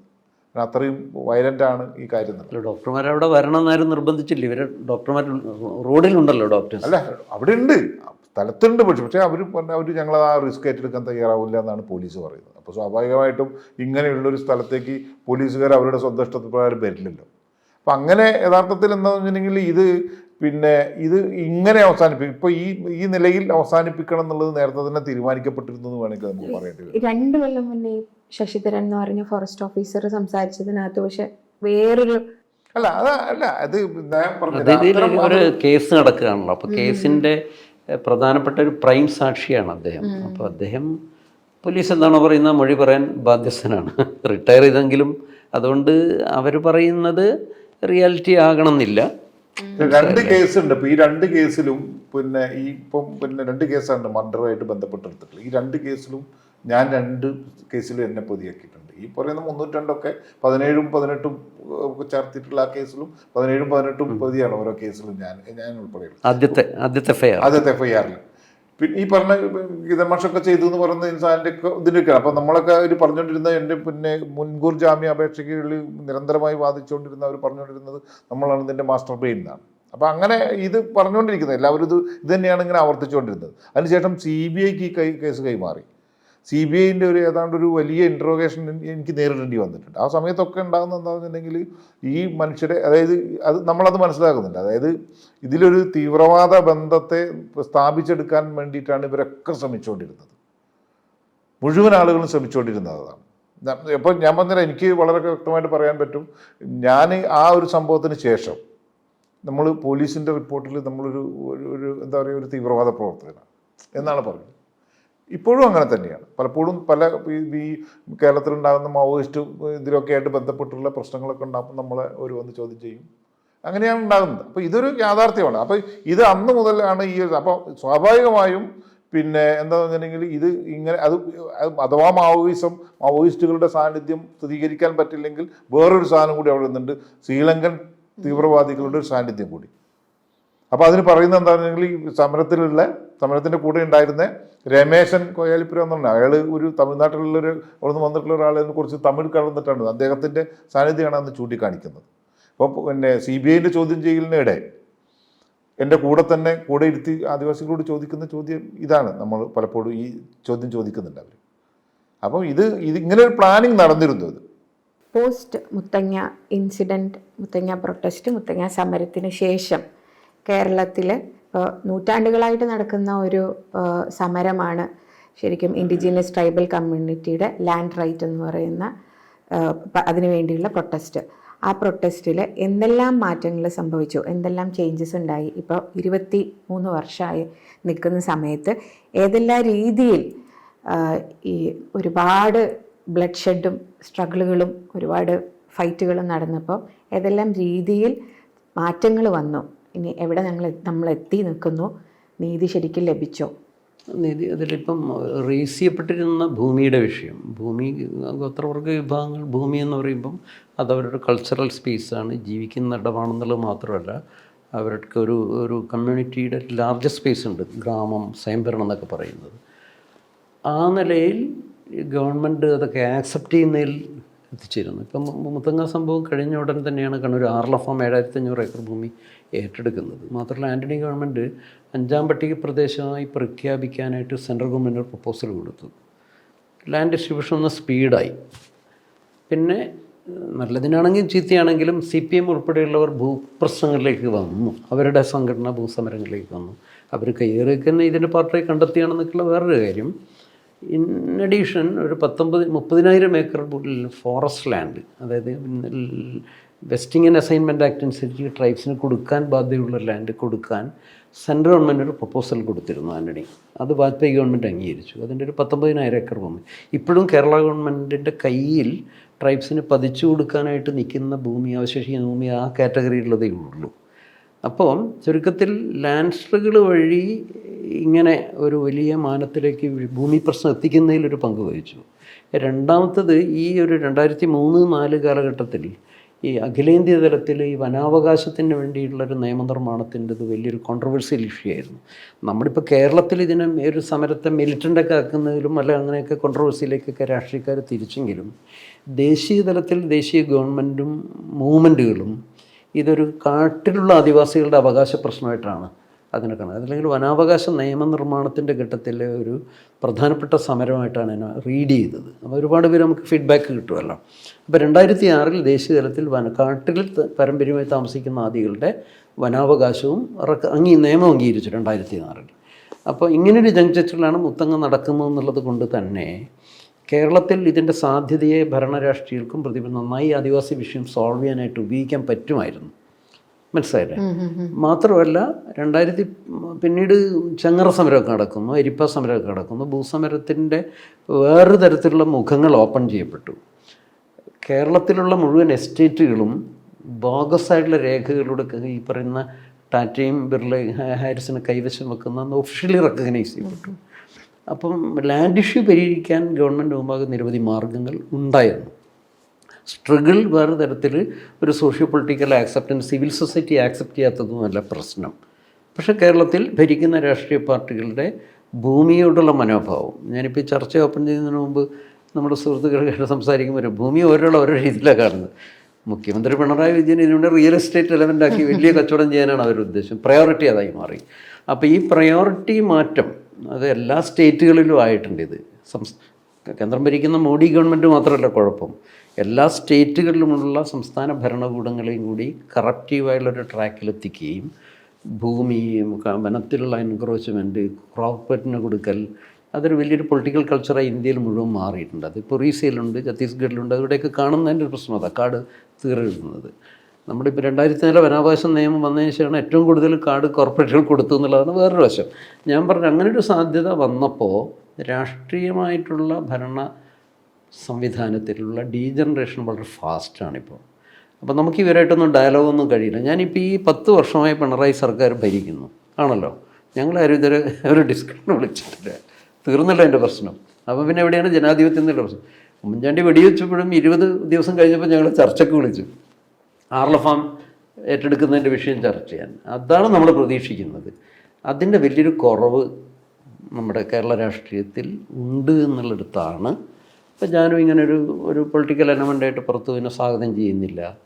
അത് ഞാനിപ്പോൾ BJP വ്യക്തിപരമായിട്ട് എനിക്ക് യോജിപ്പില്ലെങ്കിലും രാഷ്ട്രീയ പ്രവേശനം നടത്തുന്നത് നല്ല കാര്യമാണ് എന്ന് റെക്കഗ്നൈസ് ചെയ്യപ്പെടുന്നില്ല. ഉള്ള ഭൂമി പോലും കൊടുക്കുന്നില്ല. അവർ തന്നെ കമ്മിറ്റ് ചെയ്തിരിക്കുന്ന ഇപ്പോൾ പെസാ നിയമം നടപ്പാക്കാൻ സെൻട്രൽ ഗവൺമെൻറ് 2016 എഗ്രി ചെയ്തു. നമ്മുടെ 15 ഒരു 6 മാസക്കാലം ജാനുവിൻ്റെ നേതൃത്വത്തിൽ ഒരു നിൽപ്പ് സമരമൊക്കെ നടത്തിയിരുന്നു. അതിൽ പ്രധാന വിഷയം മുത്തങ്ങക്കാർക്ക് ഒരു പാക്കേജ് ഉണ്ടാക്കാനായിരുന്നു. പാക്കേജ് ഉണ്ടാക്കാൻ ഉത്തരവുണ്ടാക്കി ഉമ്മൻചാണ്ടി ഗവൺമെൻറ് അത് ജയലക്ഷ്മി മിനിസ്റ്റർ അത് നടപ്പാക്കാൻ ജെന്യൂനായിട്ട് തന്നെ അവർ ശ്രമിച്ചത്. പക്ഷെ പിന്നീട് വന്ന LDF ഗവൺമെൻറ് അതിപ്പോഴും ഭരണത്ത് വെച്ചിരിക്കുക, തൊടുന്നില്ല ആ വിഷയം. അപ്പം അതൊരു വലിയൊരു ഹഡിലായി നമുക്ക് നിൽക്കുന്നു എന്നുള്ളതാണ് എൻ്റെ ഒരു നിരീക്ഷണം. ട്രൈബൽ മൂവ്മെൻറ്റ് പക്വതയാർജിച്ചിട്ടുണ്ടെങ്കിലും ഇന്നതിൻ്റെ ലീഡർഷിപ്പ് ലെവലൊക്കെ തന്നെ ഒരുപാട് ചെറിയ ചെറിയ പ്രശ്നങ്ങളൊക്കെ ഉണ്ടെങ്കിലും ജാനുവിൻ്റെ രാഷ്ട്രീയ പ്രവേശനം ഉണ്ടാക്കിയിട്ടുണ്ടെങ്കിലും അത് ക്രിയേറ്റ് ചെയ്യപ്പെട്ട ഒരു തലമുണ്ടല്ലോ, അതിൽ നിന്ന് അത് പുറകോട്ട് പോയിട്ടൊന്നുമില്ല. അതൊക്കെ കൈകാര്യം ചെയ്യാനുള്ള പക്വമായിട്ടുള്ള കുറേയധികം പുതിയ നിര ഇവിടെയുണ്ട്. അപ്പോൾ ഈ ഞാൻ സ്റ്റാറ്റിസ്റ്റിക്സ് വായിച്ചതിൽ നിന്ന് ചോദിക്കുകയാണ്, 54,000-ഓളം tribal families, landless tribal families കേരളത്തിലുണ്ടെന്നും അപ്പോൾ അതിലിപ്പോൾ എത്ര പേർക്ക് കിട്ടിയിട്ടുണ്ടാവും? ബിക്കോസ് ദ ന്യൂ ഇന്ത്യൻ എക്സ്പ്രസ്സിൽ ജേർണലിസ്റ്റ് മനോജ് എഴുതിയിരിക്കുന്നത് പോലെ, അല്ലെങ്കിൽ അതിൽ ആ സമയത്ത് നടത്തിയിരിക്കുന്ന ഇൻ്റർവ്യൂവിലൊക്കെ സംസാരിക്കുന്നതിൽ പലരും സമരം ചെയ്തവർക്ക് ലാൻഡ് കിട്ടിയിട്ടില്ല, പക്ഷെ ബാക്കി ഒരുപാട് പേർക്ക് കിട്ടിയിട്ടുണ്ട്, അങ്ങനെയുള്ള ഒരുപാട് ഡിസ്കഷൻസ് ഉണ്ടായിട്ടുണ്ടല്ലോ. അപ്പോൾ അതിൽ എത്ര പേർക്ക് അതുപോലെ തന്നെ കൈവശാവകാശം മാത്രമാണോ അതോ പട്ടയം ലഭിച്ചിട്ടുണ്ടോ, എങ്ങനെയാണ് അതിൻ്റെ ഒരു? നമുക്ക് മുത്തങ്ങക്കാരുടെ മാത്രം സ്പെസിഫിക് ആയിട്ട് പറയുകയാണെങ്കിൽ മുത്തങ്ങയിൽ 825 ഫാമിലി എൻക്രോച്ച് ചെയ്തിട്ടുണ്ടെങ്കിലും ഇതിനുള്ള ഈ 2014 നിൽപ്പ് സമരത്തിന് ശേഷമുള്ള പാക്കേജിൽ ഒരു 657 പേരെ അപേക്ഷ കൊടുത്തിട്ടുള്ളൂ. അത് ഒരു ചെക്ക് ലിസ്റ്റായിട്ട് ഗവൺമെൻറ് ഉത്തരവിറക്കിയിട്ടുണ്ട്. അതിൽ 289 പേർക്ക് ഒരു പട്ടയം കൊടുത്തിട്ടുള്ളൂ. ഈ പട്ടയം കൊടുത്ത ലാൻഡിൽ പകുതിയിലധികം വാസയോഗ്യമോ കൃഷിയോഗ്യമല്ല. രണ്ടാമത്തെ ഈ പണിയ വിഭാഗങ്ങളൊന്നും തന്നെ പട്ടയമേള നടന്നുകൊണ്ട് അവർ പോയി സ്ഥിരതാമസമാക്കണമെന്നില്ല. എൻ്റെ അറിവിൽപ്പെട്ടെടുത്ത് ഒരു 50-60 കുടുംബങ്ങളൊക്കെ ആ ലാൻഡിലുള്ളൂ. അപ്പോൾ ആ നിലയിൽ ഗൗരവമുള്ളൊരു പാക്കേജായി ഇതൊരു ആദിവാസി പുനരധിവാസ മിഷൻ്റെ ഭാഗമാക്കി ഗവൺമെൻറ് മാറ്റിയിട്ടില്ല. പിന്നെ നേരത്തെ പറഞ്ഞ സ്റ്റാറ്റിക്സ് 50 അത് 2001 കണക്കായിരുന്നു. അതിൽ കുറേയധികം ആളുകൾ സ്വയമേവ ഭൂമിയിൽ എൻക്രോച്ച് ചെയ്തിട്ടൊക്കെ വയനാട്ടിൽ ഭൂമി പ്രവേശിക്കുകയൊക്കെ ചെയ്തിട്ടുണ്ട്. പിന്നെ കണ്ടൊരു ആർല ഫാമിൽ കൊടുത്തതൊക്കെ. എന്തായാലും എൻ്റെ ഒരു റഫ് എസ്റ്റിമേറ്റിൽ പട്ടയമേള ഗവൺമെൻറ് നടത്തിയത് തന്നെ ഒരു 15,000-നും 12,000-നും ഇടയിൽ കുടുംബങ്ങൾക്ക് ലാൻഡ് കിട്ടിയിട്ടുണ്ട്. പിന്നെ CPM-ൻ്റെ നേതൃത്വത്തിൽ തന്നെ കയ്യേറിയതും മറ്റൊക്കെയായിട്ടുള്ള ആൾക്ക് തന്നെ കൈവശ രേഖ പോലുള്ളതൊക്കെ കൊടുത്തിട്ടുണ്ട്. പക്ഷേ ഈ ലാൻഡ്ലെസ് ആയിട്ടുള്ള ആളുകളുടെ എണ്ണം പിന്നീടും വലിയ മാറ്റമില്ലാതെ തുടർന്നു. അതിനുശേഷം പിന്നൊരു ജനറേഷൻ വന്നു ഫാമിലി എന്നുള്ളതിൽ. ബട്ട് ഭൂരഹിതരായിട്ടുള്ള എണ്ണം ഇപ്പോഴും ഏതാണ്ട് അഖില കേരള അടിസ്ഥാനത്തിൽ കൃത്യമായിട്ടൊരു സ്ഥിതിവിവരക്കണക്ക് ഗവൺമെൻറ് എടുത്തിട്ടില്ല. ഇപ്പം പിണറായി സർക്കാരിൻ്റെ ഒരു പ്രയോറിറ്റി അതിദരിദ്രർക്ക് മാത്രം പ്രൊമോഷൻ മതി എന്നുള്ളൊരു ഗവൺമെൻറ് എത്തിയുകൊണ്ട് എണ്ണത്തിൽ കുറച്ച് കാണിക്കുക എന്നുള്ളതാണ് റവന്യൂ വകുപ്പിൻ്റെ ഒരു ലൈൻ. ഉദാഹരണത്തിന് അവർ വയനാട്ടിൽ 7,000 ഭൂരഹിതരേ ഉള്ളൂ എന്നൊരു കണക്കെടുത്തുകൊണ്ട് വെച്ചാൽ 1 സെൻറ്റ് പോലും ഇല്ലാത്തവർ. ഇതൊരു സ്റ്റാറ്റിസ്റ്റിക്കൽ ഗെയിം മാത്രമാണ്. നമുക്കിപ്പോൾ കൃഷി ചെയ്ത് ജീവിക്കാനുള്ള ഭൂമി എന്നുള്ള നിലയിൽ ഭൂമി കൊടുക്കണം. അതിപ്പോൾ ആർഗണ്ണൂർ ആർല ഫാമിൽ 21 സെൻറ്റ് വരെ നിയമപരമായി ലാൻഡ് ഹോൾഡിംഗ് ഉള്ളവർക്ക് 1 ഏക്കർ ഭൂമി അവിടെ കൊടുത്തിട്ടുണ്ട്. നമുക്ക് കൃഷി ചെയ്ത് ജീവിക്കാനാണല്ലോ. അപ്പോൾ ആ നിലക്ക് കേന്ദ്രം വിട്ടുകൊടുത്ത ഭൂമി കേരളത്തിൻ്റെ പല ഭാഗത്തുമുണ്ട്. പാലക്കാട് ജില്ലയിൽ 6,000 ഏക്കർ ഭൂമി കിടപ്പുണ്ട്, നെല്ലിയാമ്പതിയിലുണ്ട്. അങ്ങനെ ഭൂമി ഏറ്റെടുക്കണം. പിന്നെ ഈ പറയുന്ന ബോഗസായ രേഖകളിലൂടെ കൈവശം വെച്ചിരിക്കുന്ന എസ്റ്റേറ്റുകൾ മുഴുവൻ ഗവൺമെൻറ് ഇപ്പോൾ ഏറ്റെടുക്കാവുന്നതാണ്. ഇപ്പം ഉരുൾപൊട്ടൽ ആളുകൾക്ക് എടുക്കാൻ നിർബന്ധിക്കപ്പെട്ടല്ലോ. ഇപ്പോൾ വയനാട്ടിൽ ഏതാണ്ട് 60-ഓളം എസ്റ്റേറ്റുകൾ, അതെല്ലാം വ്യാജരേഖകളിലാണ്. ബ്രഹ്മഗിരി എസ്റ്റേറ്റ് ഇത് ഏറ്റെടുക്കുന്നതിന് ഒരു തടസ്സവുമില്ല. ഗവൺമെൻറ് ഇച്ഛാശക്തി വേണം. ഉരുൾപൊട്ടലുകാർക്ക് എടുക്കുകയാണെങ്കിൽ ഇവർക്ക് കൊടുക്കാമല്ലോ. അതിലും വലിയ ദുരന്തം, ചരിത്രപരമായ ദുരന്തം അനുഭവിച്ചവരാണ് ഈ പണിയരും അടിയൂരെല്ലാം തന്നെ. അടിമക്കച്ചവടത്തിന് ഉൾപ്പെടെ വിധേയമാരാണ്. ആഭ്യന്തരമായും പുറത്തും വിൽക്കപ്പെട്ടവരാണ്. ഇവിടുത്തെ പണിയരല്ല, മറ്റ് ദളിത് വിഭാഗങ്ങളൊക്കെ. അപ്പോൾ അവരോട് കാണിക്കേണ്ട ഒരു ആധുനിക സമൂഹത്തിൻ്റെ ഒരു മര്യാദയാണത് റെപ്പറേഷൻ എന്ന് പറയുന്നത്, നഷ്ടപരിഹാരം. അതും കൂടി കണക്കിലെടുത്തുകൊണ്ട് വേണം പുതിയൊരു പുനരധിവാസവും ഒരു ലാൻഡിനെ അപ്രോച്ച് ചെയ്യേണ്ടത്. ഈ 23 വർഷം രാംദാസ് ചേട്ടൻ എങ്ങനെയാണ് നോക്കിക്കാണുന്നത്? നമ്മൾ കാണുന്നത് ഇപ്പം തുടക്കത്തിൽ നമ്മൾ പറഞ്ഞു, അതായത് സമരത്തിന് ഉയർത്തിയിട്ടുള്ള അല്ലെങ്കിൽ ആ സമരം നൽകിയിട്ടുള്ള ഒരു ഊർജ്ജമുണ്ട്. അത് പൂർണ്ണമായി കെട്ടുപോയിട്ടില്ല എന്ന് തന്നെയാണ് വിശ്വസിക്കുന്നത്. പക്ഷേ സമൂഹത്തിന് അല്ലെങ്കിൽ പൊതുസമൂഹത്തിന് ഈ ആദിവാസികളോടുള്ള സമീപനത്തിൽ ഒരു മാറ്റം ഉണ്ടായതായിട്ട് എനിക്ക് തോന്നിയിട്ടില്ല. നിരന്തരമായി ഒരു കൂടെ നടക്കുമ്പോഴൊക്കെ നമുക്ക് തോന്നുന്നൊരു സാധനം തന്നെയാണ്. അതിനപ്പുറത്തേക്ക് ഈ ആദിവാസികളുടെ ഒരു വലിയ നിലയിലുള്ള ഒരു തകർച്ച കാണുന്നുണ്ട്. ഇപ്പം ഏറ്റവും ഒരു സ്പഷ്ടമായിട്ട് നമുക്ക് പറഞ്ഞാൽ നൂൽപ്പുഴ പഞ്ചായത്ത് മുത്തങ്ങ ഉൾപ്പെടുന്ന നൂൽപ്പുഴ പഞ്ചായത്തിൽ 43% ആദിവാസികളുള്ള സ്ഥലമാണ്. ഇന്ത്യയിൽ തന്നെ അല്ല കേരളത്തിലെ ഏറ്റവും കൂടുതൽ ട്രൈബുകളുടെ 2ാമത്തെ പഞ്ചായത്താണ്. ആദ്യം തിരുനെല്ലിയും 2 ഇതുമാണ്. അവിടെ ഈ കഴിഞ്ഞ തവണ ഇപ്പോൾ ഏതാണ്ടൊരു ഈ കഴിഞ്ഞ മഴക്കാലത്തിൻ്റെ അടുത്ത് മറ്റേ കോളറ വന്നു. അപ്പം അവിടെ ആരോഗ്യനില വളരെ ഡേഞ്ചറസ് ആണ്. അനിമിക് ആയിട്ടുള്ള സ്ത്രീകളുണ്ട്, ഇപ്പോഴും കുട്ടികൾ മരിക്കുന്നുണ്ടാവാം, അല്ലെങ്കിൽ പ്രഗ്നൻ്റ് ആയിട്ടുള്ള മനുഷ്യരുടെ ഒക്കെ വലിയ പ്രശ്നങ്ങളുണ്ട്. മറ്റൊന്ന് കാർഷിക മേഖലയിലുള്ള എല്ലാ തൊഴിലുകളും അവസാനിച്ചു.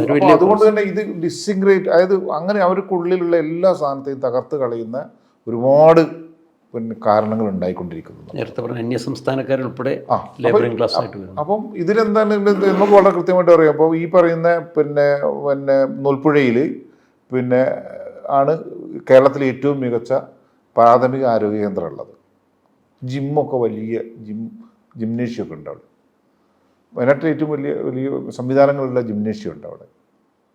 അപ്പോൾ അങ്ങനെയുള്ള ഒരു സംവിധാനത്തിലേക്കാണ് ഈ മനുഷ്യർ ഇവരോട് അഡ്രസ്സ് ചെയ്യുന്ന പൊതുസമൂഹത്തിൻ്റെ എല്ലാ സമീപനങ്ങളിലും വലിയ നിരാശ ഉണ്ടാക്കുന്നതാണ്. ഒട്ടും നമുക്ക് പറയാം ആ രൂപത്തിൽ പൊതുസമൂഹം ഭരണകൂടം ഈ മനുഷ്യരെ നിഷ്കാസനം ചെയ്യാണ്, അതായത് നിരാകരിക്കുകയാണ് പൂർണ്ണമായിട്ട്. ഇങ്ങനെ ഒരു മനുഷ്യരുണ്ടെന്ന് ഇപ്പം അതാണ് ഇപ്പോൾ നമ്മൾ ഈ കഴിഞ്ഞ 10 വർഷത്തെ ഇപ്പോഴില്ല. കഴിഞ്ഞ 10 വർഷത്തെ ഭരണം നമുക്ക് നൽകുന്ന ഏറ്റവും വലിയ ദുരന്തമാണ്. ഒരു ജനാധിപത്യം ഇപ്പോൾ ഞാൻ പറയുന്നത് എന്താണ്, നേരത്തെ നമ്മൾ പറഞ്ഞാൽ തുടർച്ചയായിട്ട് മുത്തങ്ങയിൽ വെടിവെക്കാൻ നിൽക്കുന്ന ആന്റണി, പിന്നെ എ.കെ. ആന്റണിയോ അല്ലെങ്കിൽ അത് പ്രദാനം ചെയ്യുന്ന പാർട്ടിയോ വീണ്ടും സംസാരിക്കാനുള്ളൊരു അവസരം അവർക്ക് കിട്ടുന്നുണ്ട്. അതിൻ്റെ ഒരു കാര്യം എന്ന് വെച്ചാൽ ഇവരൊരു ലേബറിംഗ് ക്ലാസ് എന്നുള്ളതിലാണ് ഈ കോളനികൾ സ്ഥാപിക്കുന്നത്. പഴയ പോലെ ഇവരൊരു ലേബറിംഗ് ക്ലാസ് എന്നുള്ള നിലയിൽ ഇവരെ അങ്ങനെ ഒരു എസെൻഷ്യൽ ഫാക്ടറല്ല ഇപ്പോൾ. അതെ അതെ തീർച്ചയായും അതൊരു പ്രധാനപ്പെട്ട കാര്യം. അതാണ് അതിൻ്റെ ഒരു കാര്യം. മുത്തങ്ങ സമരത്തിൽ ഒരു ഇത്രയും വയനാട്ടിലെ സിവിൽ സൊസൈറ്റിയുടെ എതിർപ്പ് ഒന്ന് അവരുടെ പണിക്കാരൊക്കെ പോയി പോകുന്നുള്ളതായിരുന്നു. നമുക്ക് നേരിട്ട് അനുഭവമുണ്ട് പലയിടത്തും. ചെമ്മാടിലൊക്കെ ഇവർ ലോറിയിലൊക്കെ രാവിലെ കയറിപ്പോയപ്പോൾ നാട്ടുകാർ ബ്ലോക്ക് ചെയ്തു. ഇവരോടുള്ള എതിർപ്പ് കൊണ്ടൊന്നല്ല, ഇവർ പോകരുത്, പിന്നെ ഞങ്ങളുടെ പണി പച്ചയായിട്ട് ചോദിച്ചാണ്. ഈ പ്രോബ്ലം അവിടെയുണ്ട്. അതായിരുന്നു ഇപ്പോൾ ഇവരാർത്ഥത്തിലൊരു essential ഫാക്ടറല്ല, as A labouring class. തൊഴിലുറപ്പ് മാത്രമാണ് ആകെ ഒരു ഓർഗനൈസ്ഡ് ലേബർ ഉള്ളത്.